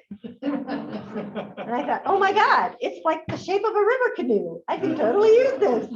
And then I just bought the blocks and the little fishies online. So all I had to do is build the little platform and put in the pins. Okay, next. You already saw this earlier. These little cubbies are wooden crates that I bought through Amazon. I already talked about the little plastic bits in the tree. These are hollow core doors. Those are wreath forms from Joanne. And those are the little things that you put on the bottom of your chair to keep it from scraping your floor. Oh, you're good. A lot of the hands-on tables in my exhibits are IKEA. I use them a lot. This is IKEA legs. That's an IKEA case that I sort of cannibalized through acrylic over the top to make the display case here. So basically we took an IKEA desk and added an insert and had a piece of plexiglass built for it. Probably cost us, gosh, not even a quarter of what purchasing one through Gaylord would cost. This was for a little pack your pony activity as part of a kids exhibit at Fort Nisqually. And this was an online purchase. It was like a saddle holder. So it was like perfect. And, you know, I could have found a carpenter to build it for me, but for, I think it was like $125, totally worth it. Okay, so again, it's finding those resources and figuring out how you can make them all work together for the best deal. Finally, number 10, details count. There's nothing more disheartening to me than walking into a little museum and finding that they just haven't dusted in probably 5 years. You know, it happens all the time. I wish I could say it doesn't, but it does. So those little details really do matter, especially once you do put a lot of effort into an exhibit. You want to make sure you keep it clean, keep it dusted. If paint gets damaged, you know, patch it and repaint it. When I was running the museum in Moses Lake, we had an art gallery that was part of it. And we used to repaint those pedestals before almost every show, because there's just, you know, a fresh coat of paint is a cheap way to have things looking really great.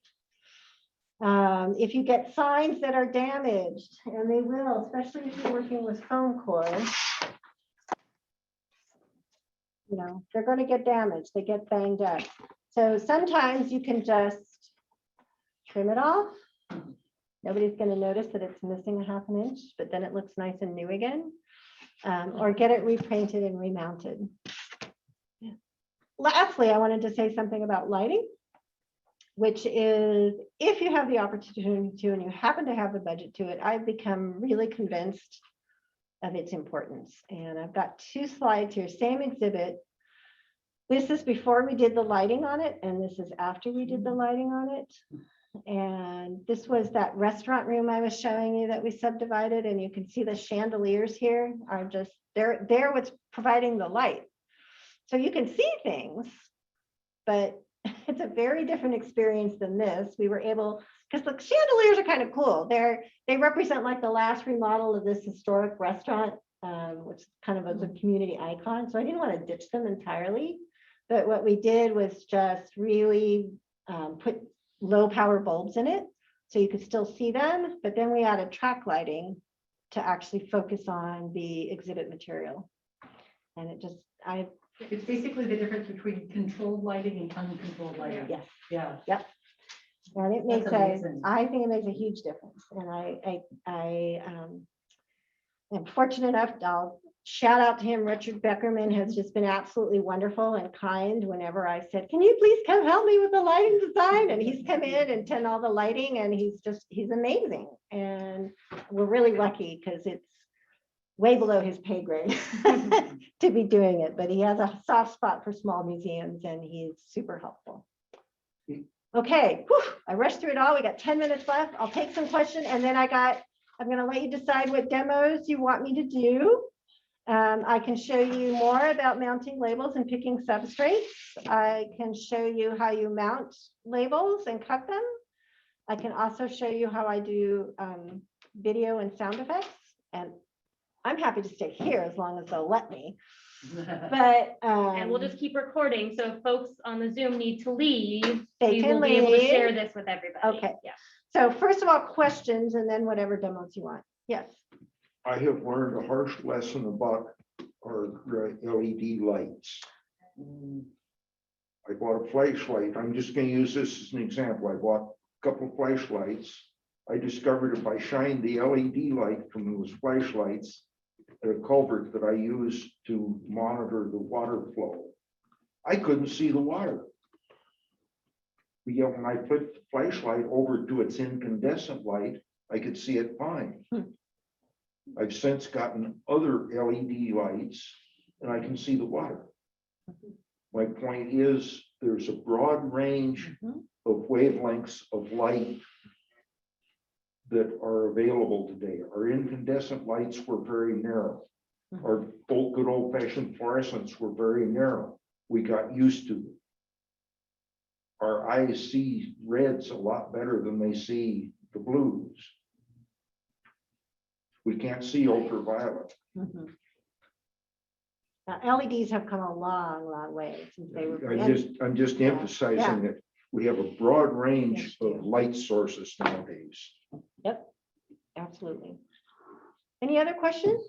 Just not a question, but we had one vote for a label cutting and mounting demonstration from Joan on the Zoom. Everybody So, loves those. wanted to Okay, how document about that. here? Label cutting, mounting, all of that? We'd love to see that. Okay, all right then, let's do label production. So the first thing I'm going to talk about is substrates. What are you going to put the label on?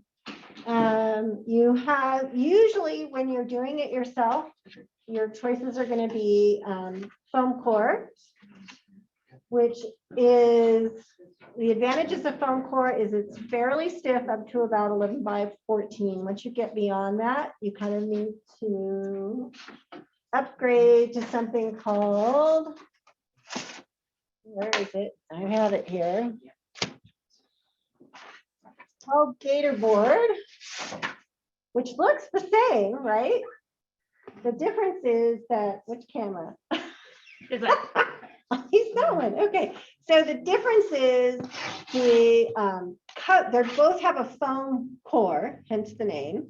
But foam core has paper as its backing or fronting, whatever you want to call it, facing. That's it. This has, it's a wood veneer product. So this stuff is much stiffer and has much greater rigidity than does the and that's foam called version. Gator board? Gator board is Yeah. I think that's the brand name. So, but it's just, so if I'm doing something that's over 11 by 14, I tend to use Gator because it's just going to stay more rigid. Because this will bow after about 11 by 14. It is because it's got that wood veneer. It's a little harder to cut, so it takes a little bit of practice, but you know, it's not impossible. Does it cost? And it costs more. So, but if for most of the stuff you're doing off a desk, what I call desktop labels, you're probably going to be fine with foam core. It does come in both black and white. So this is going to be one of those design things. Sometimes if I'm using a light colored wall, I'll use the white. If I'm using a darker or deeply colored wall, I'll go with the black. So it just kind of blends in a little bit more, unless I want it to stand out, and then I'll go with the opposite. So it just kind of depends on the effect that you're going for. So once you've decided, and I'm going to say a word about other substrates, because if you decide to go bigger, then you're going to need to find a print shop and have them print it for you and mount it for you. And so if you end up sending something out, you still have those two options, and foam core is always going to be your cheapest, but Gator can sometimes be comparable to other substrates that they have. So you always want to ask. And this is another thing that changes constantly. So I always have to talk to my printer about, you know, what's new? This is what I'm trying to do. Is this the best material for it? Because they're just, boy, every time I turn around, they have new materials. But probably the next step up is something called Sintra is the brand name, but it's PVC board, which is basically mean it's a plastic board. So this is not going to dent quite as easily on the edges. It will dent if you really whack it, but it's not going to dent as easily as the foam cores and the Gator boards will. So it's got a little bit more durability to it. And sometimes price-wise, it's not that far off from Gator board. So you're just going to have to check. And often when the printers are printing, you've got two choices in the type of process that you look for with a printer. One is this process, which is called direct print, where they're essentially actually printing directly on the substrate. And in this case, I've also got a laminate over it as well. And they all have laminates that are available, and that just gives it, again, a little bit more durability. I don't always use the laminate for temporary exhibits, but for permanent exhibits, I always will. The other process that printers use is kind of a two-step process.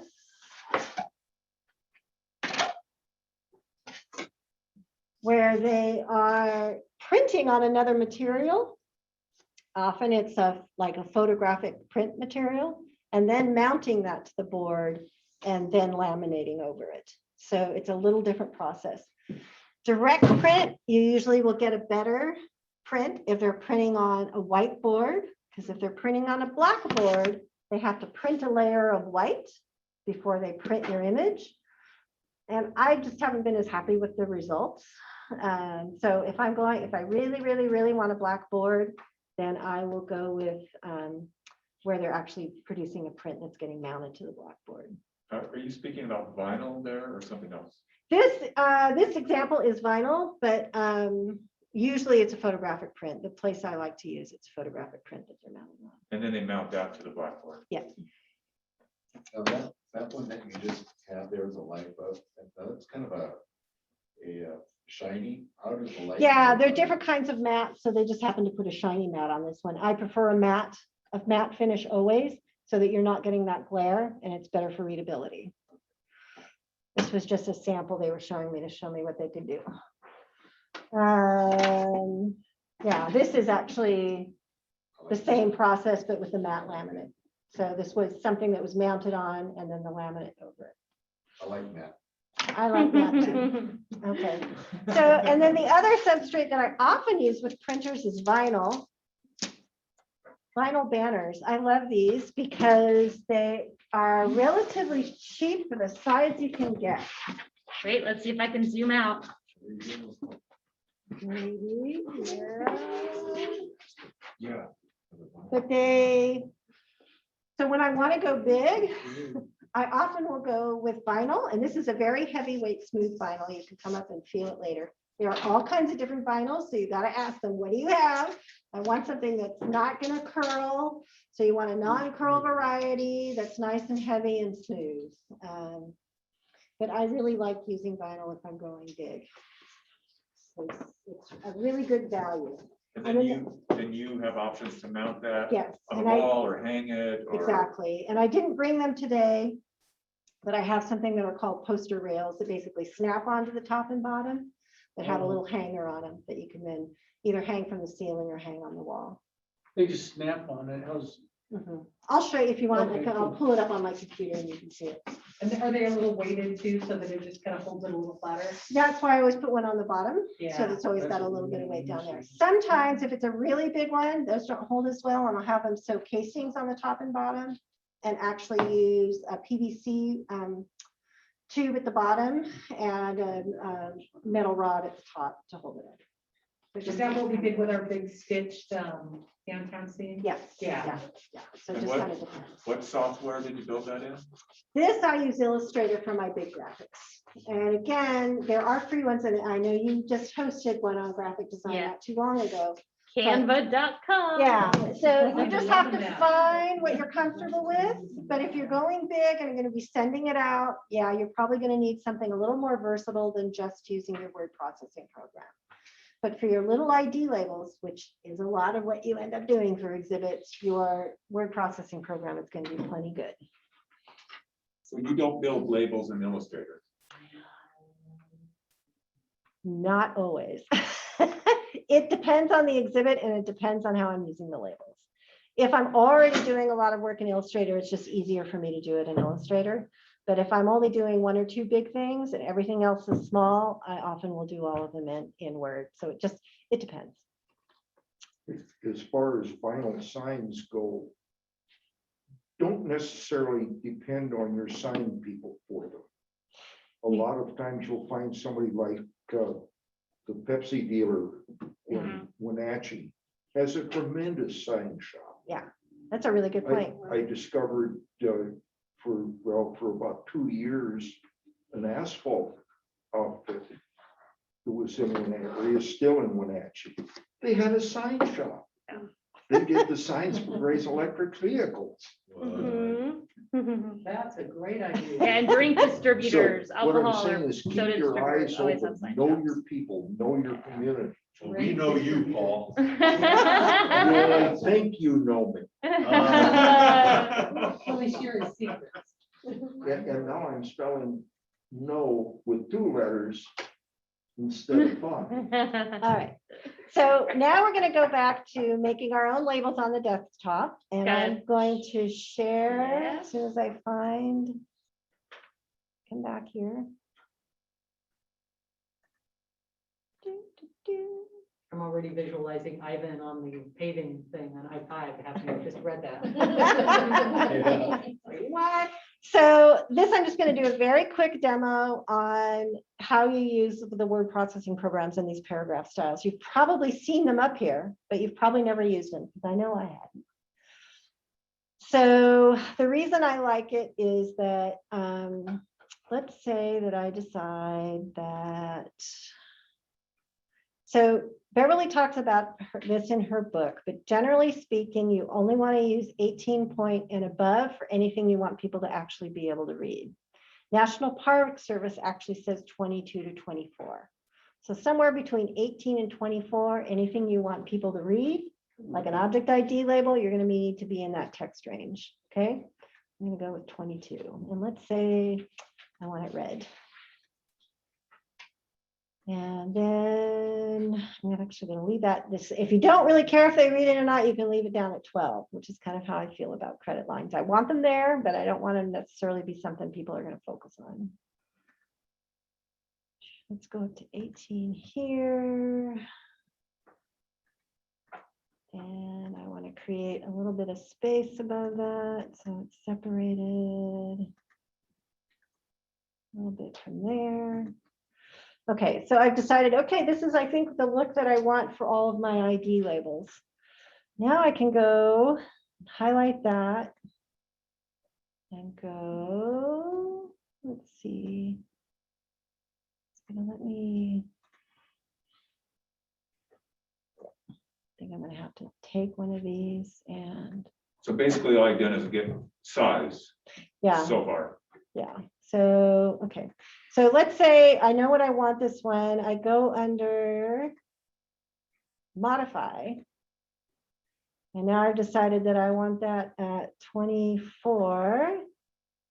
And I want the color red.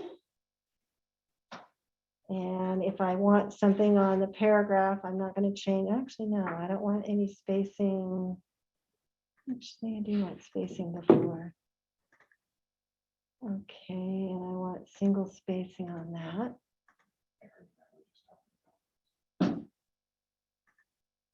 Okay, and then I'll do the same thing here. We're going to make this, and I can change the, so calling this normal, I'll call this title. I'll call it my title.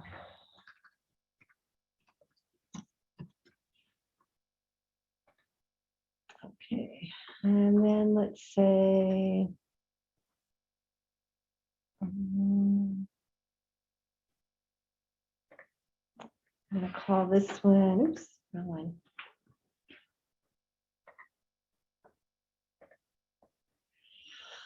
I'm gonna call this one label text.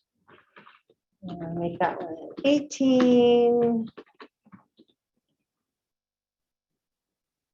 I'm going to give it a different font. I want it in black. And I definitely want some spacing before it. That looks good, single good. Okay. Do you happen to know what version of Word that is? It's the most recent one, but they all, I mean, they've been working this way for years. And what is this feature called? Paragraph? It's their styles. They call it styles, but it's basically paragraph styles. And, you know, just Google it. It'll tell you how to use them. The important thing is use them. And I'm going to show you why. So right now I got to create a credit one. But it's essentially just letting you create your own formatting and then drop on the feature. Exactly. Right? Yeah. That's great. Titles are always. You don't have to try to remember. Yeah. So then as you're going through your document, I'm going to make them italic, make them black. Okay. So then when I start typing my next label, Ivan gets moved to Atlanta. Yeah. And that was courtesy.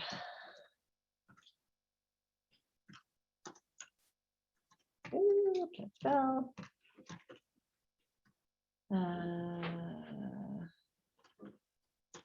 I just finished this exhibit, so it's all on my mind.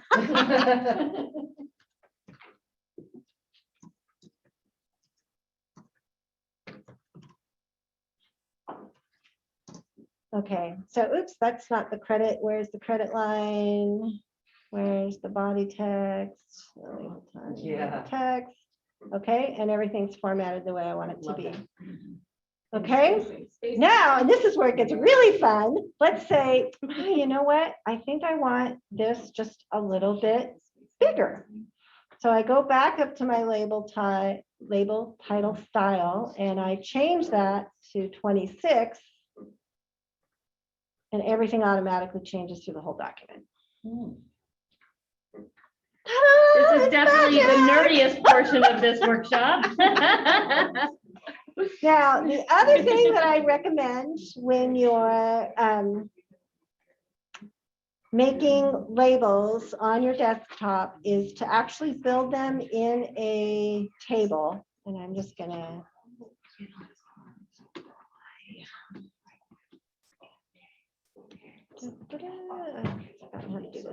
I'm just going to start a new table.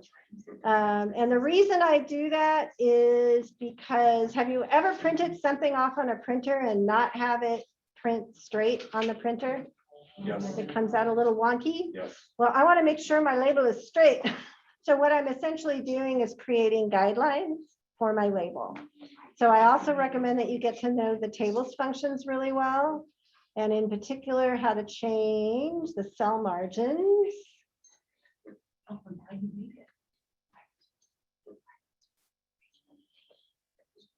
So that you now have a border within the label.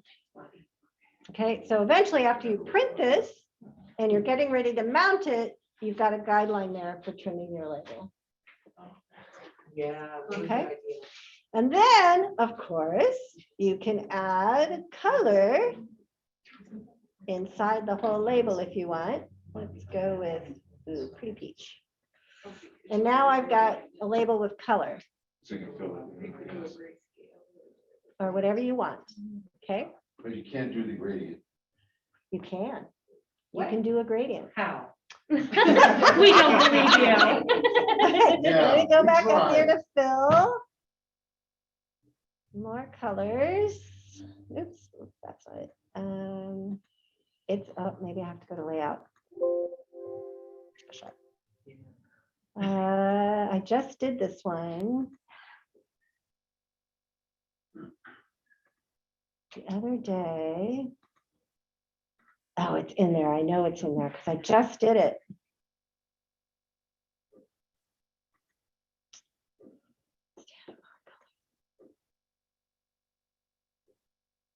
I'm gonna look for it. I just did it the other day. I know it's in there. We believe you. I'll find I'm it. just trying to remember Oh, where it Jay's is. saying it's called shading.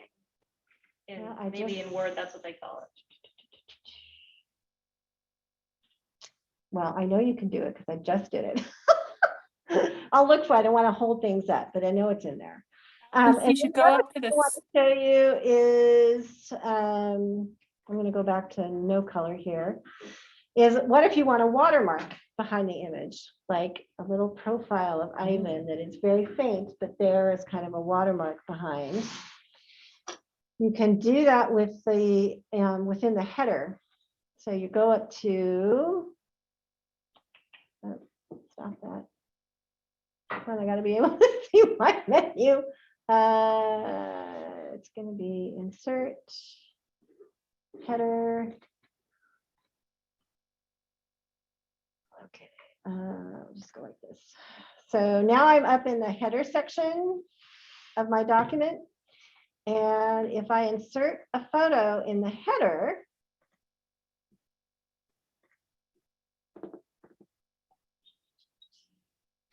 waiting on the computer, and let's see now, where do I have it?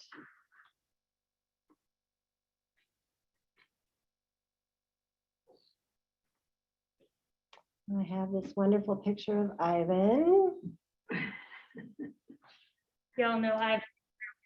Do people Okay. not Tacoma know that? So, and you can, oh, they would, I'm sure they would. And then I want him to, I don't want him to be super bright, so I'm gonna make him very transparent.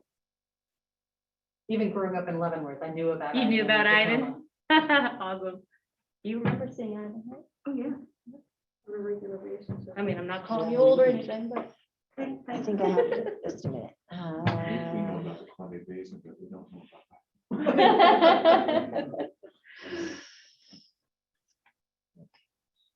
And there, now I've got a watermark image behind the label. Ta-da! And when I go to the next page, it's gonna be on that page too. Yay. All right. Okay, so those are bottom line, get to know Word, and you can do tons of stuff with it for small labels without having to learn a new program or anything. So it's just a matter of taking care of. You know how taking specific advantage. you can get in the background colors of it? Very, Can you? Yeah. I guess I've never dug in that deep. but Yeah. Can you Yeah. get exactly the color you want? Yes. Somehow? yeah. There are, and we can talk more about that Yeah. offline, but yeah, there's a lot of ways to get it as specific as you want, even Okay. within Word. So like oftentimes if I'm doing some large illustrations in Illustrator and I know the, Yeah, exactly. I thought you had to do it. I've got my little Yeah. pencil colors here. So I thought you could So- only do that with Illustrator. You can do that with I Word? can, yes, you can. Oh, Because all sweet. you have to know is within, because when you're working in Illustrator, it will tell you what the, Hexadecimal. yeah, or the RGB or the Yeah. hexadecimal or whatever it is, and you can in Word, if you go into, let's see, if I go into that fill Uh-huh. and choose more colors and choose custom, Oh. you can do it right there. It's even got the Got it. hex and it's got the RGB. Oh, that's awesome. Yeah, that's a good trick. Okay, You have a Yeah, I'm doing all of the preference text for now. trimming, a tool for trimming? next up. Well, All right, so I'm gonna stop sharing that and I'm not gonna close it down completely. So As you see in the little handouts that all of you got, you have two choices, essentially, if you're doing your own mounting. One of them is what they call a cold mount adhesive. And the other one is a spray adhesive. It sort of depends on your preferences and you just got to decide, okay? This is neater. It's also slower. This is less toxic. It's also slower. It's also pickier. So I will do it if I've only got to do like 4 labels. I just need something really small, really quick. But if I'm doing any more than half a dozen labels, I'm going to spray them. And I'm going to show you this one. And then I have a little video that shows you this one if you want to see both. Do you want to see both? Yeah. Okay. I do. Okay. So who wants to be my guinea pig? I'm not doing this on my own. Okay, I'll help. Okay, come on up. Okay. Hey, Where do I stand? Yeah. okay, first of all, I gotta find my little, why don't you stand right here? Okay. And at first I gotta find my little label Oh, that I wait, I got made. it. Okay, Camera here. so when I print those labels, I will print them usually on a little heavier weight paper. So I think this is either 60 pound or 80 pound. I think 60 pound. And often if it's, I do have a color laser printer at home. So if I'm just doing 1 or 2, I'll just print them off on my little laser printer at home. If I'm doing many more than that, or if I'm doing 11 by 17, I send them up to the Office Depot that's at the street from me. I'm kind of lucky that way. It's not too far away. And then I order it on the heavier weight paper. I prefer a laser to an inkjet just because I find that inkjet over time, it's just not as durable. I can get that ink off. It's just, and sometimes even when I'm mounting it, it'll start flaking.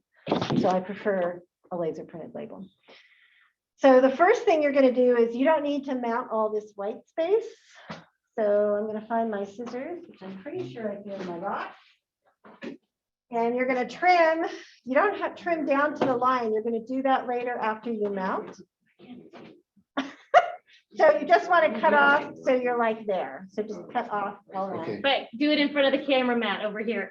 What do you want me to do? You want to cut this? Yeah, I just want you to cut off some of that excess white so you're not. Oh, yeah. You don't go down sure. to the blue line, but you're just gonna get rid of You're some. just of gonna that. get rid of some of it.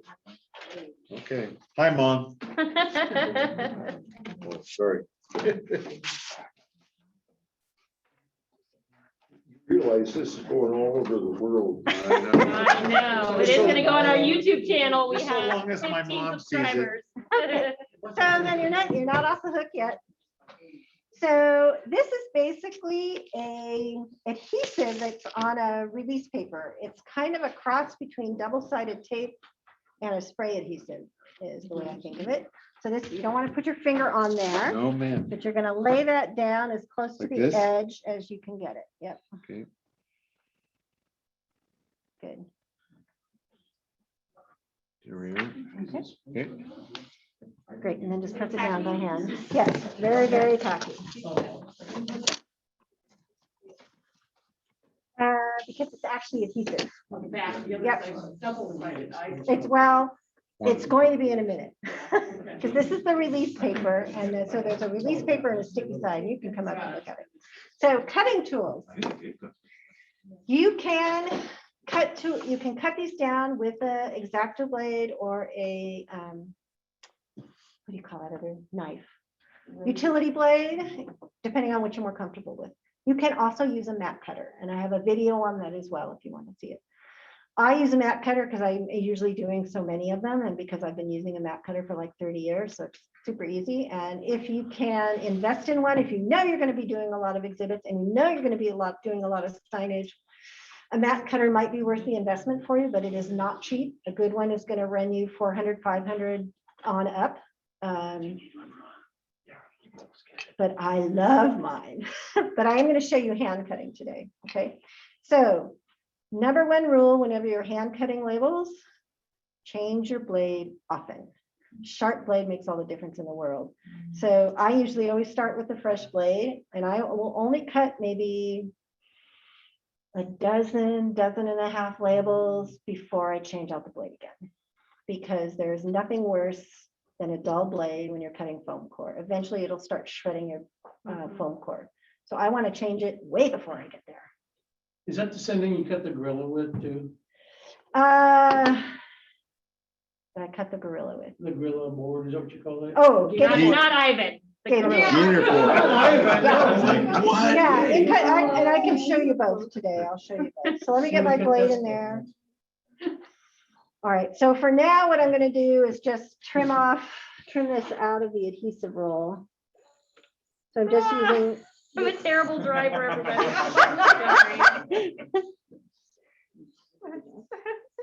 We could just, well, yeah, oh yeah, careful.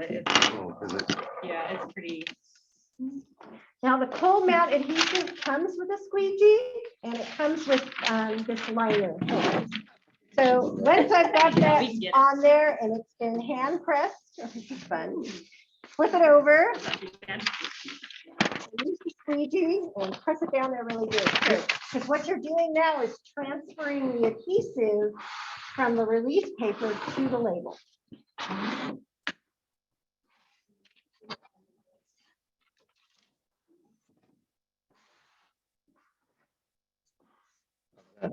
That's good. Now we're going to find out in a second. Oh. Because now what we have to do is take off the release paper. Matt, that thing in your right hand that you just had, we need one of those. One of these? And that comes with this. When you buy one of these, you get that. But you can also buy those at any vinyl supply store, or it's very similar to a wallpaper squeegee. So either will work. Or you go to uscutters.com. Sorry, that just dropped on the speaker. All right, so now I'm peeling back the release paper. You did a really good job. Just saying. Bro. So, because, and this is why this is slow, is you have to go slow to make sure that it's actually fully transferred. Because sometimes the adhesive starts coming back up onto the release paper. So right now, all I have now is my label and adhesive. Got it? Got it. Okay. So now I'm going to go ahead and I hope I made, so other important thing, before you put your adhesive on and before you stick it on your board, make sure you don't have any dust on it. There's nothing worse than putting on a label and finding you've left a big hunk of dust under there. Now, whether I'm using a spray adhesive or this stuff, always start at one edge and roll it down. My foam core piece isn't quite big enough, but I'll ignore that for now. So, and then you take that liner over the top. And it down. All right, yep.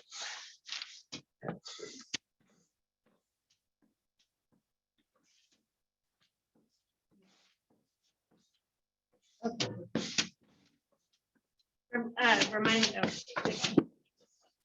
All right. And now we've got to trim it out. So this is the big tool you want to make sure you invest in.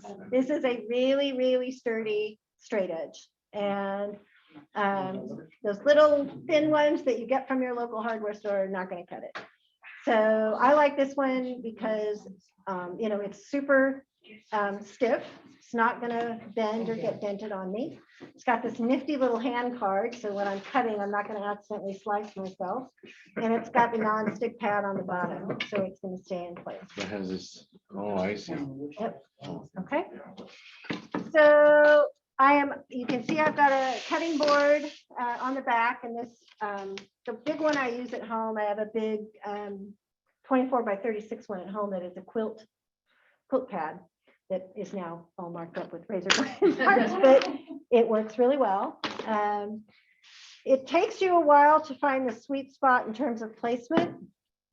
And you can see what I'm doing is I'm going to do where I've You're not gonna leave the lines. right. No, You're then gonna- exactly. I want to cut so I am inside my guideline and you don't see the guideline anymore. Okay. So it's just going to take you a while to figure out where that spot is. Yeah. And then you will notice that I've got the ruler over the label. And the excess I'm cutting away is on the outside. So if my blade slips, I'm going to slip into that excess and I'm not going to slip into the label. Okay. And you're not gonna slip over your finger. And I'm not gonna slip over because I love this little finger. Now, if you are hand cutting your labels and using a blade, the trick is to make sure your blade is at a nice 90-degree angle to your board. You don't want to bevel it one way or the other. And that is probably the thing that's going to take the longest to learn and to kind of get in the habit of. But it will come. So you can either go, you can actually with the foam core, you can go straight through in one shot, but I often will do a preliminary score just because.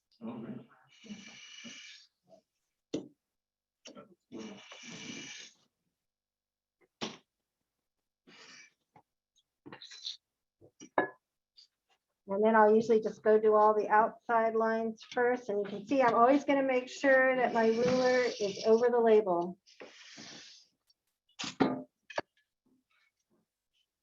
So if you are comfortable and feel somewhat handy, this is, it's not hard.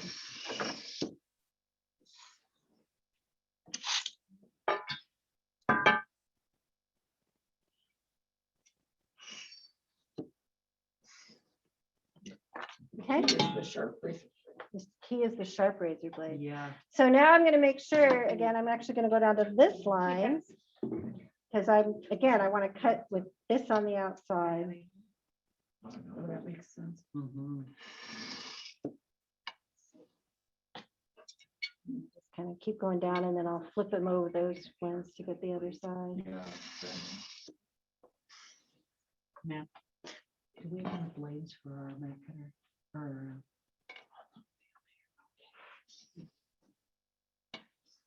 What's the name of your finger straight edge? You know, I don't remember, but I'm pretty sure I bought it on Amazon, so I can look it up when we. I just- Nice having that edge on it. Yeah. So it'll take you a while to get the, oops, see, went off there. Anyway, not bad for a hand cut. But you get the idea, okay? So somebody asked about cutting the gator. So I call it Gorilla's gator. That's what. Oh, yeah. Gorilla's gators. So, and you can see, I don't know if you can see, it does, I mean, it acts like wood veneer, it will chip. So it can be a bit tricky. Sharp blade makes all the difference. And this one, I always score first. And this will take a couple of cuts to get all the way through. Often I'll use a utility blade on these just because it's the same thing. Okay. So it just takes practice, but what you're aiming for is that nice 90-degree cut. It's not going to be perfect hand cutting. It's just, but I always, if I use my X-Acto, and I'm just comfortable with this because I've been using it for so long, but you can use a utility blade. If you're going to use an X-Acto, use the wider blade, not the little number 1, use the, or the number 11, use the 2. And I do buy in bulk because I go through a lot of them. Okay. All right. So do you want to see the little spray mounting video? Sure.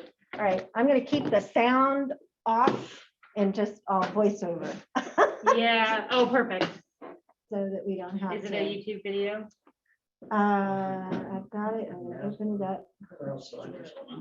That's okay, it'll come through clear if you share your screen for our Zoomers. I will. I'm just going to make sure I've got it handy.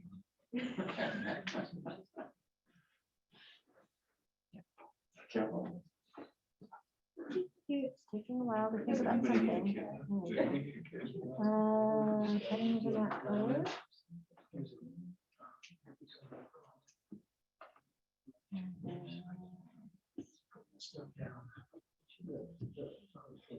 Am I running out of power?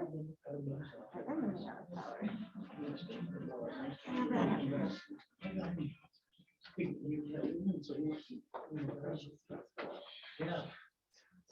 So you should have got the better.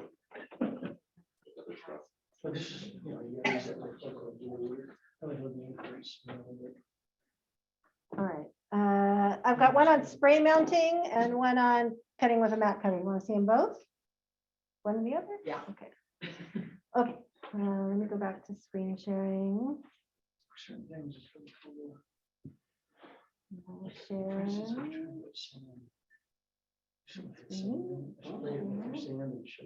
Spray mounting, okay. So I'm not going to turn on the audio. I'm just going to talk you through what I'm doing here.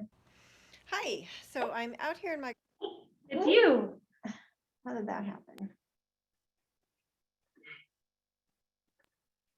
Okay, so here I'm just showing you, I'm using Super 77, okay? So look at this handy dandy little handle there though. Have you ever used one of those?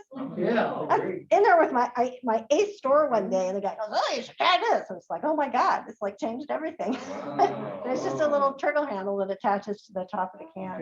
And your finger doesn't get all sticky. Exactly, and they'll still get sticky using this stuff. It is super duper duper sticky. And one of the reasons I make sure you know about this one is because this one has lots of warning labels on it. You have to use a well-ventilated area. I'm standing out in my garage as I'm setting this up. And it has tremendous overspray. So this is my spraying table where I've got, I think this is a 6-foot table. I've got a drop cover over it, and then I've got a piece of paper on top of it because it just has a ton of overspray. So I protect the table I'm working on. And that also means that after I spray, and I can do like 6 or 8 at a time doing this method. Like I said, it's faster. I have to keep extra, I've got a kid's roll of craft paper here. So after I do that first group and I spray it and I'm ready to do the next one, I have to put down fresh paper. Because if I tried to put it down on top of it, the overspray, it would be a mess. Okay, so then, and so I always have 2 tables set up, one to spray on and one to actually mount the labels. And I keep them at least 5-6 feet apart, again, because of that overspray. So I've got there the other table with the foam core. I've got a 32 by 40 sheet of foam core there. And I can usually fit, if I'm doing 11 by 17 labels, I can usually get 6 or 7 on one of those boards. So more if they're 8.5 by 11. I've also got my little handy squeegee and some scratch paper. And I'm going to start doing just what I did here and trimming off the excess white that's on there. I'm going to skip forwards.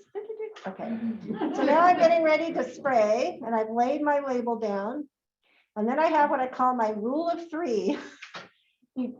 Be generous. The biggest failure I see, regardless of the type of adhesive used, is they didn't cover it. You got to make sure you're all covered. So I have my rule of 3, which is 1, 2, 3, just to make sure you get the whole thing covered. Describe for our viewers who can't see you what you just did with that can. You're going to see me right Okay, now. perfect. There's 1, 2, There we go. 3, and you can just see it spraying all over the place, just a ton of overspray. So be thorough. Whenever I walk into exhibits and I can see, you'll see like little bubbles in the label. It's because there's adhesive missing.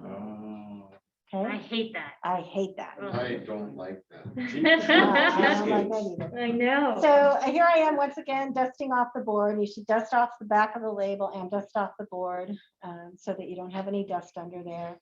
And then you're going to see how I'm going to pick this up just on its itty bitty edges because this stuff is so sticky. My fingers will get just covered in adhesive really quickly. So I'm holding it by its little itty bitty edges.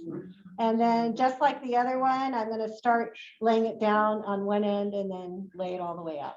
Now I've actually used spray adhesive to mount things as big as like 2 feet by 4 feet. You can, but you need help. You need extra hands because man, if that paper bends and it hits it, it's toast, you're starting over because that stuff is so tacky.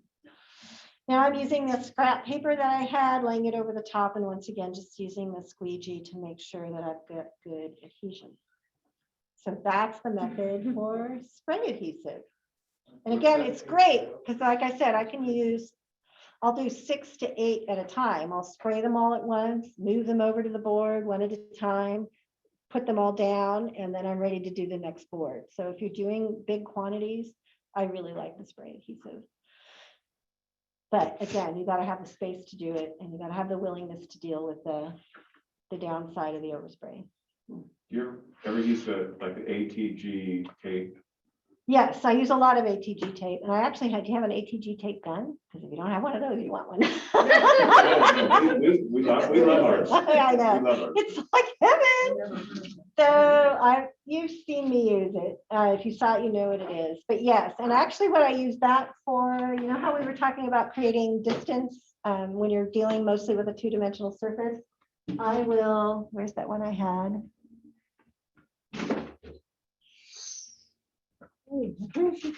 I will often add what I call lifts to the back. So, and I might do 2 or 3. Can I stop sharing your screen? So if Oh, yes, sorry. I think I can do it. No, I can't. I got it. There we go. I add what I call lifts on the back, where I'm adding like layers of foam core on the back and then sticking it on the wall with that added space. The other thing you can use are these little standoffs. That's what you saw in some of the photos. If you went to the Leavenworth Museum, you saw me using them there, where you just, especially with big panels, you just drill a little hole. This screws into the wall, and then this goes through the hole and holds it in place. They do make one that's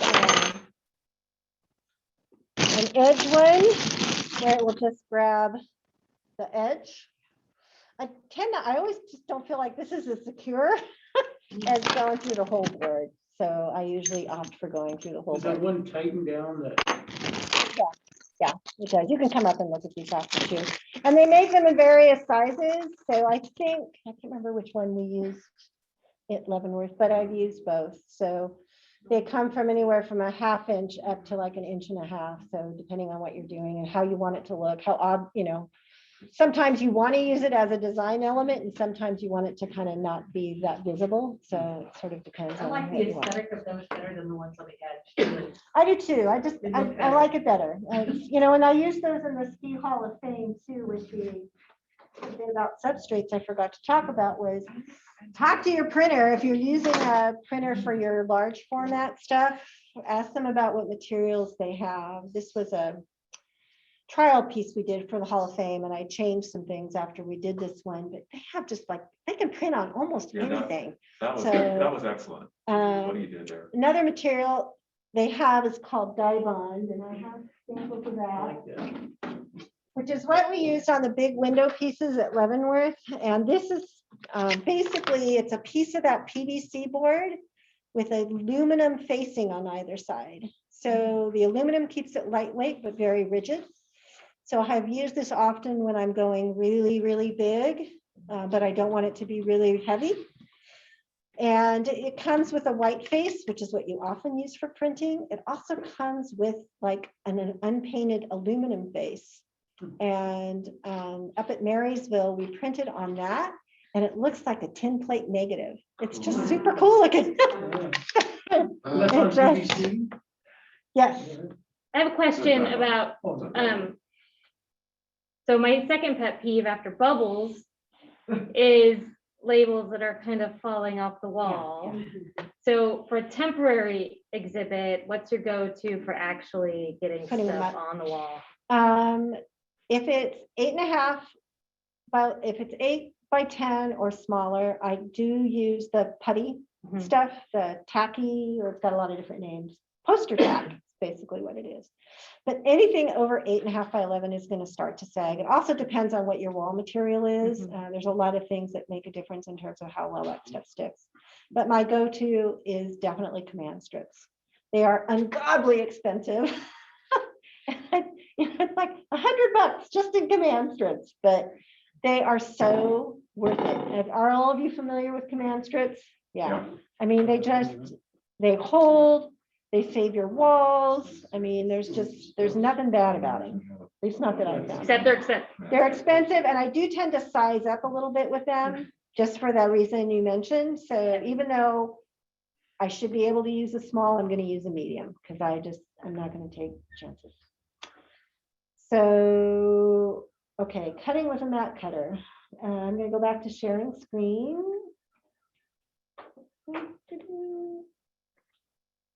And find that video. How are we doing? Is everybody still okay? Because I can Still wrap it have up. 14 folks hanging with us Oh, online. wow. I Okay. know, rock stars. How many did we start with?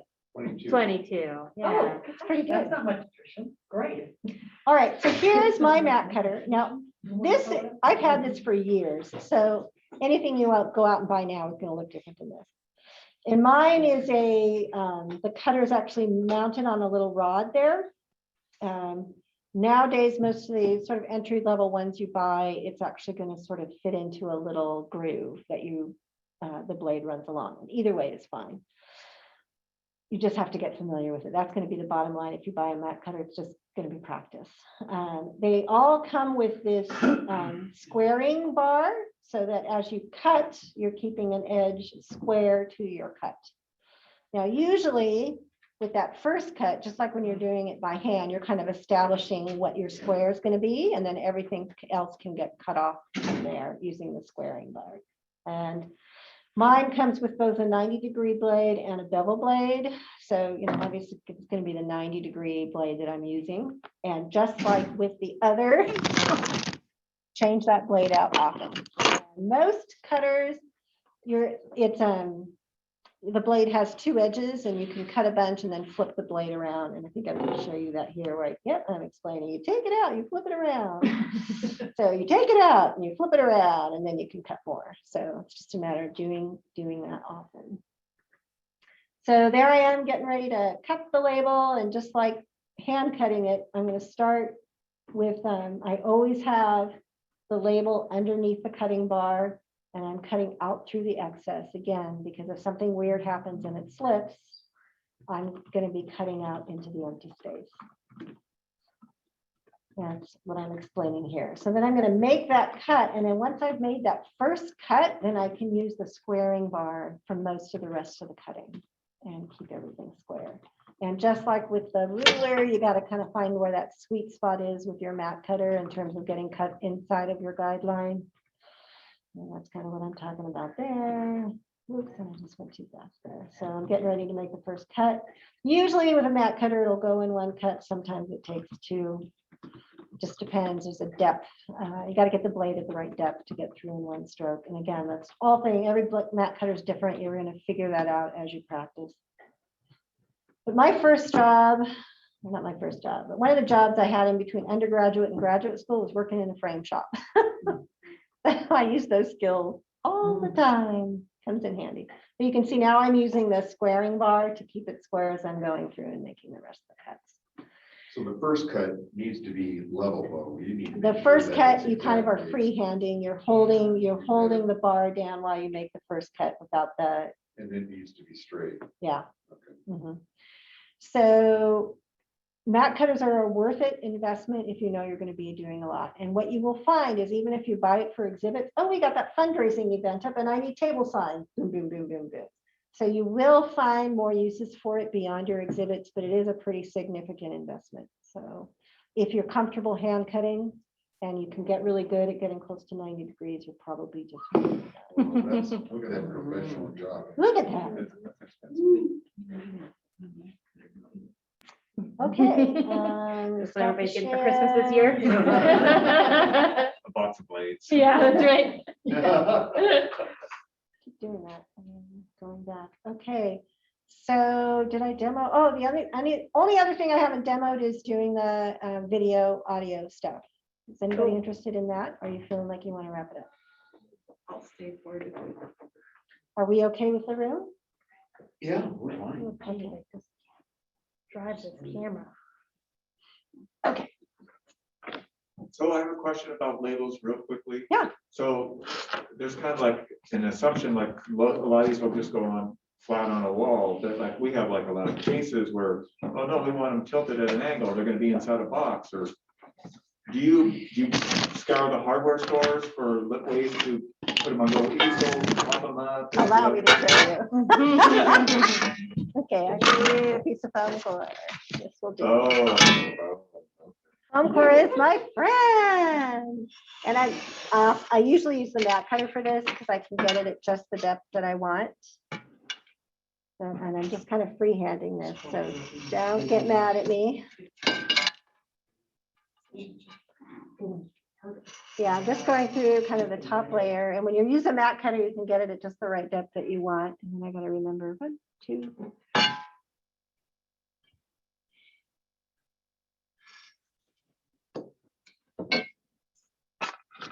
Okay, silly question. I see where you're going.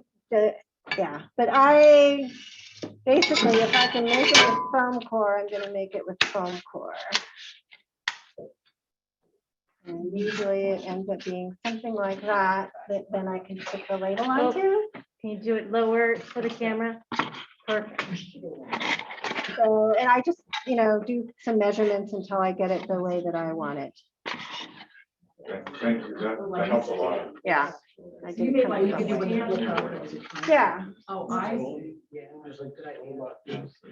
So, yeah. yeah. But that way it's all the same material. You got, again, that uniformity thing. And, So I think the other part of that question was, though, is, do you want the windows to be straight up and down? Do you want them I to think be it depends tilted?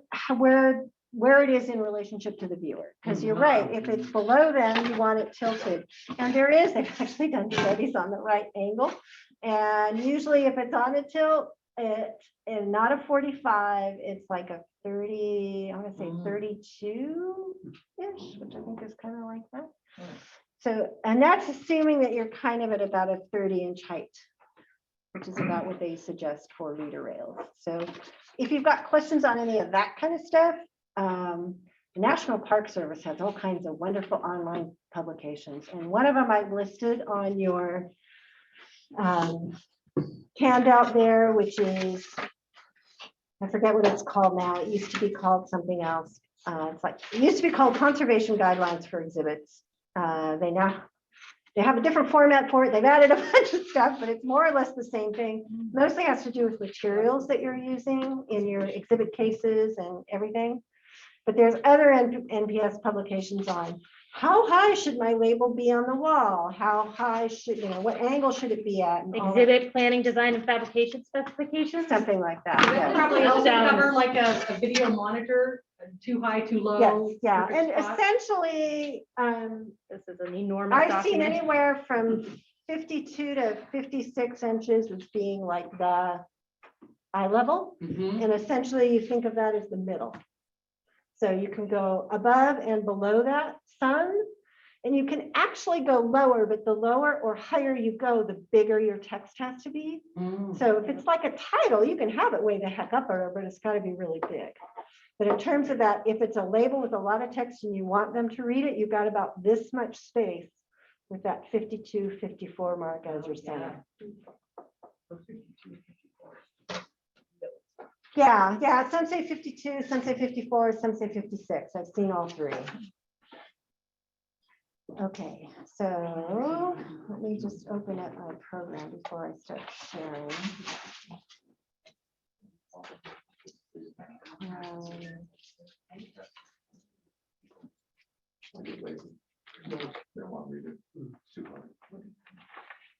Okay, so I'm opening up Movie Studio.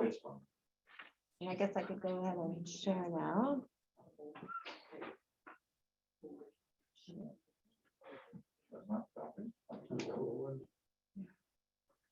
Actually, let's just share this. Yeah. Maybe it's not. There's a lot. Later. Does he? Does he? He doesn't just whip those up. Why not that? Is he? Let's try sharing again, see if I can get it this time. I guess I'll just go with screen share. That'll work just as well. Okay, so this is what Movie Studio looks like. Actually got a different video on it. I'm going to start a new project. And it's not showing up here, but you can, usually it gives you the option right at the start to see if you're formatting for a horizontal or a vertical format, vertical being like a phone. So if you're making videos that people might be watching via QR codes, you can do a vertical format. I'm going to choose, I'll just do, I'll do this for now. Let's do internet video. HD, that'll work fine. Okay, so do you want to, let's try a sound effect first. So I go in to add media. And then I got to get my raw audio file. So whether it's a recording that somebody has made for you or what I get, where I get a lot of my sound effects is Amazon Digital Music.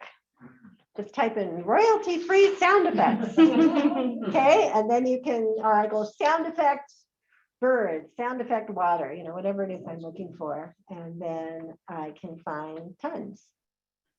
So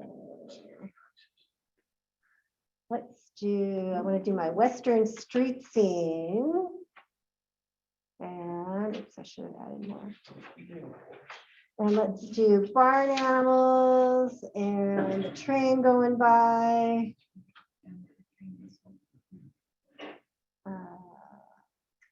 That'll be enough for starters. So you can see down here at the bottom, there are the tracks. So if you're doing a video where you've got text, and then there's the main video track. And there's going to be a, lift this up a little so you can see the rest of them. There's an audio track. Now you can delete, I can add additional audio tracks. I can insert audio tracks. So I can have multiple audio tracks. So these are all the individual tracks. So if I go back to my media,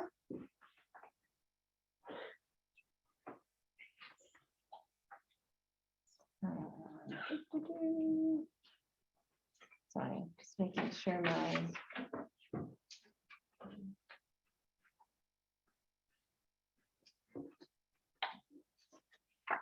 media. So there's my media files, and then I'm just going to pull down the Western street scene to one of these audio tracks. And then I got my little barn animals. And let's put the, I'll just leave the train right there for now. Is this the Vegas? Yeah, software? this is, yeah. So what's nice about this is I can pull in like multiple sound effects and then layer them on top of each other.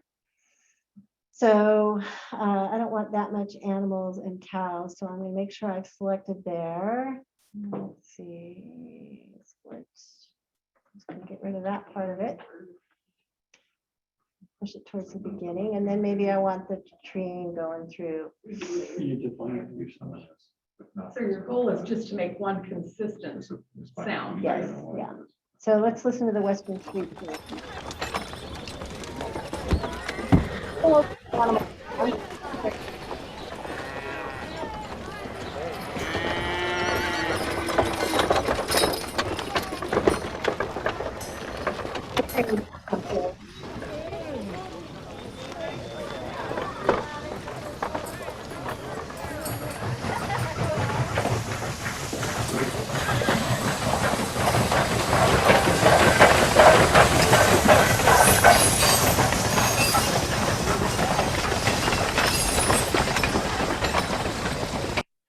So that's pretty much what we heard at the Leavenworth. Yeah, yeah, I'm using a lot of clips I already have. And that's what you used for Vegas. Yeah. So, but there, I mean, the sound effects that are available are pretty unlimited. And oftentimes I'll be like looking for a sound and I can't find it. Like remember the creaking boat at the beginning when I shared that with you? That was actually a creaking rocking chair. So sometimes it's just a matter of, well, what else sounds like what I'm trying to find? And then going from there. So you used a motion detector one for the one in Leavenworth? Yes, And then, I think, well, actually that one, gosh, I can't remember. Yes, we do have that one on a motion detector. Yeah. and then is there a speaker that? Yeah. And When, then if there's- you're just doing audio, that company I mentioned will sell you a kit that includes the player, the motion detector, and the speaker. And the company is what? That's the CF Sound. And they have a couple different types of speakers. So you can make your choice what kind you want. You can also get stereo speakers. And sometimes I've used that in situations where, because you can set this up. So Let's like the see. trains moving. Yeah, or in some cases, what I'll do, if again, I'm always looking to maximize, right? So I've got two sound effects in two different places, but I've only got one machine. So I just record one sound is as if it's on the left speaker, and the other sound is if it's on the right speaker. And then I have the inputs triggered so that when this one gets triggered, the right speaker plays, and when this one gets triggered, just the left speaker plays. So, I mean, there's ways that you can kind of play with it. And then there's ways here, if I pull down some of these, let's say the train was, oops, didn't mean to do that. If the street scene was a little louder than I wanted it, see this little handle here, I just pull that down and that makes that less loud.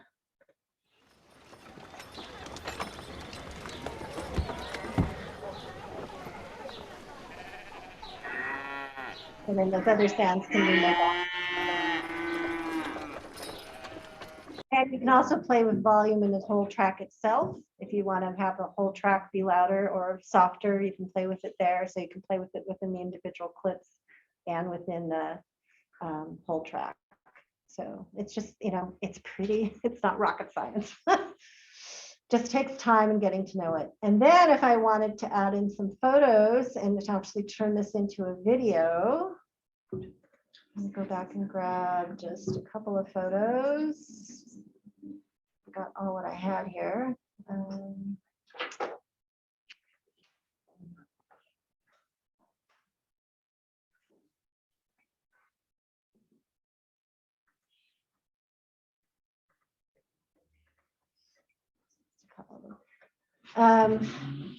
There are settings for, I just dropped all of them into the video one now. If I want to see the video, it has auto settings that you can, what do you call it? Preferences that you can set the length of the time a still image will show, but you can also change it just by sliding it. So this will play longer, this will play shorter. So however long you want it to play. And then it automatically, if you cross them like this, it automatically fades between the two of them. That's pretty cool. Very cool. And I just why I fell in love with this one. I tried a lot of them. Some of them just were way more complicated than I wanted. It's like, no, I just need something that's really easy. So there's all kinds of ways that you can adjust the length. If you hit this, this is the little special effect button. And this is where I do the panning and zooming and also the trimming. This is already the right size. But you see the little anchor point here, down here? Okay, that's setting the anchor for right here. Or so this anchor is set to this size. If I put another anchor point at the end by double clicking and then tell it, I want to make sure the aspect ratio is locked. Then it will end there and say, I want to tilt it a little, just give it a little spin. Then when I play that one,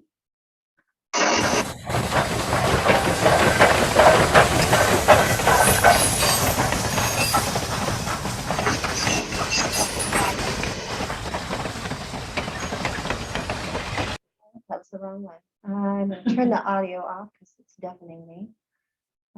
Mute. The other one too.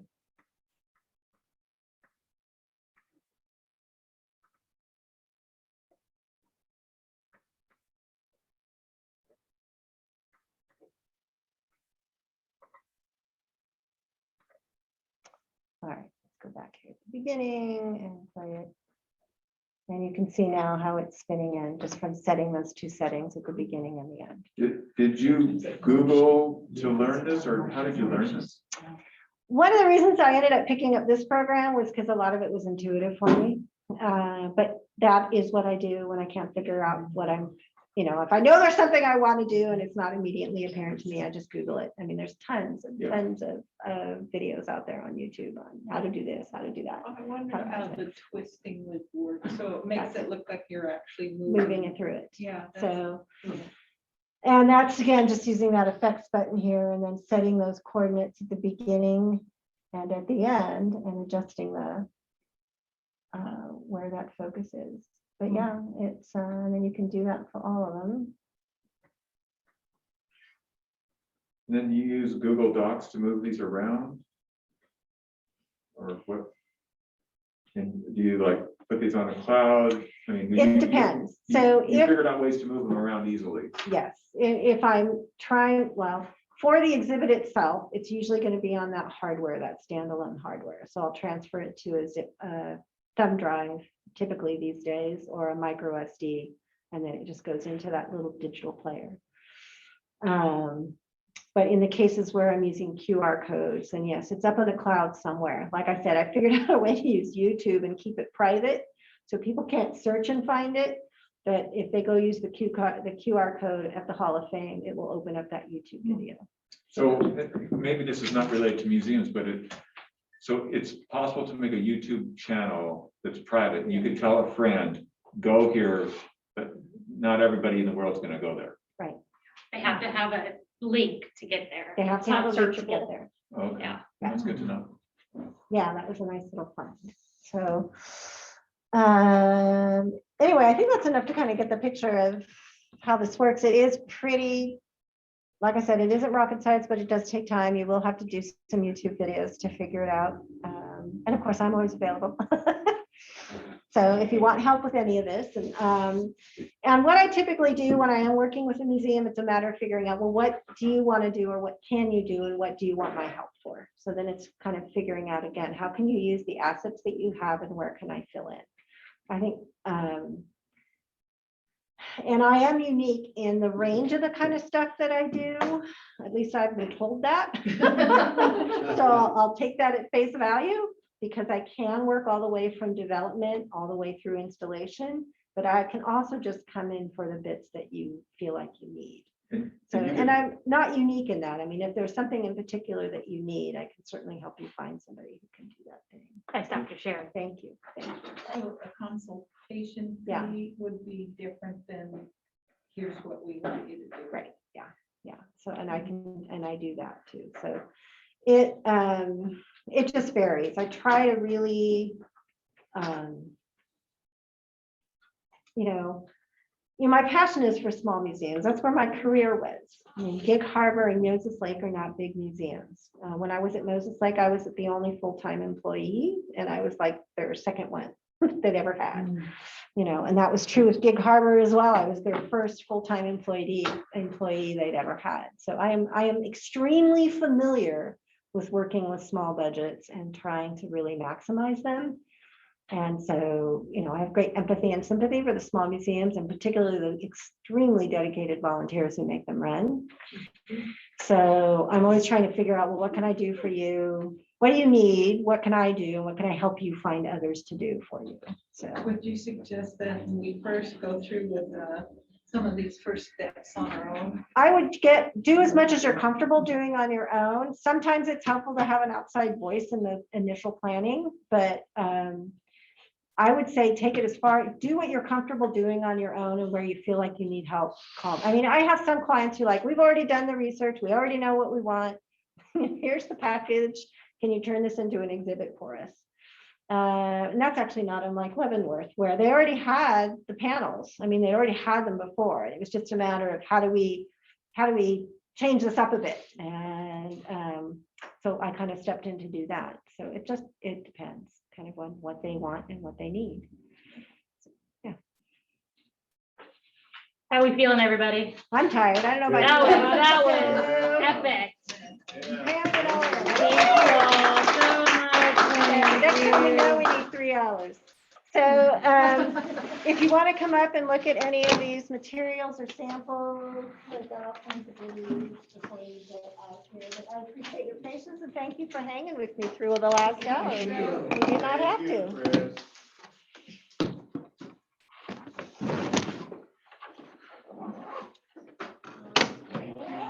And I have a little treat for you guys.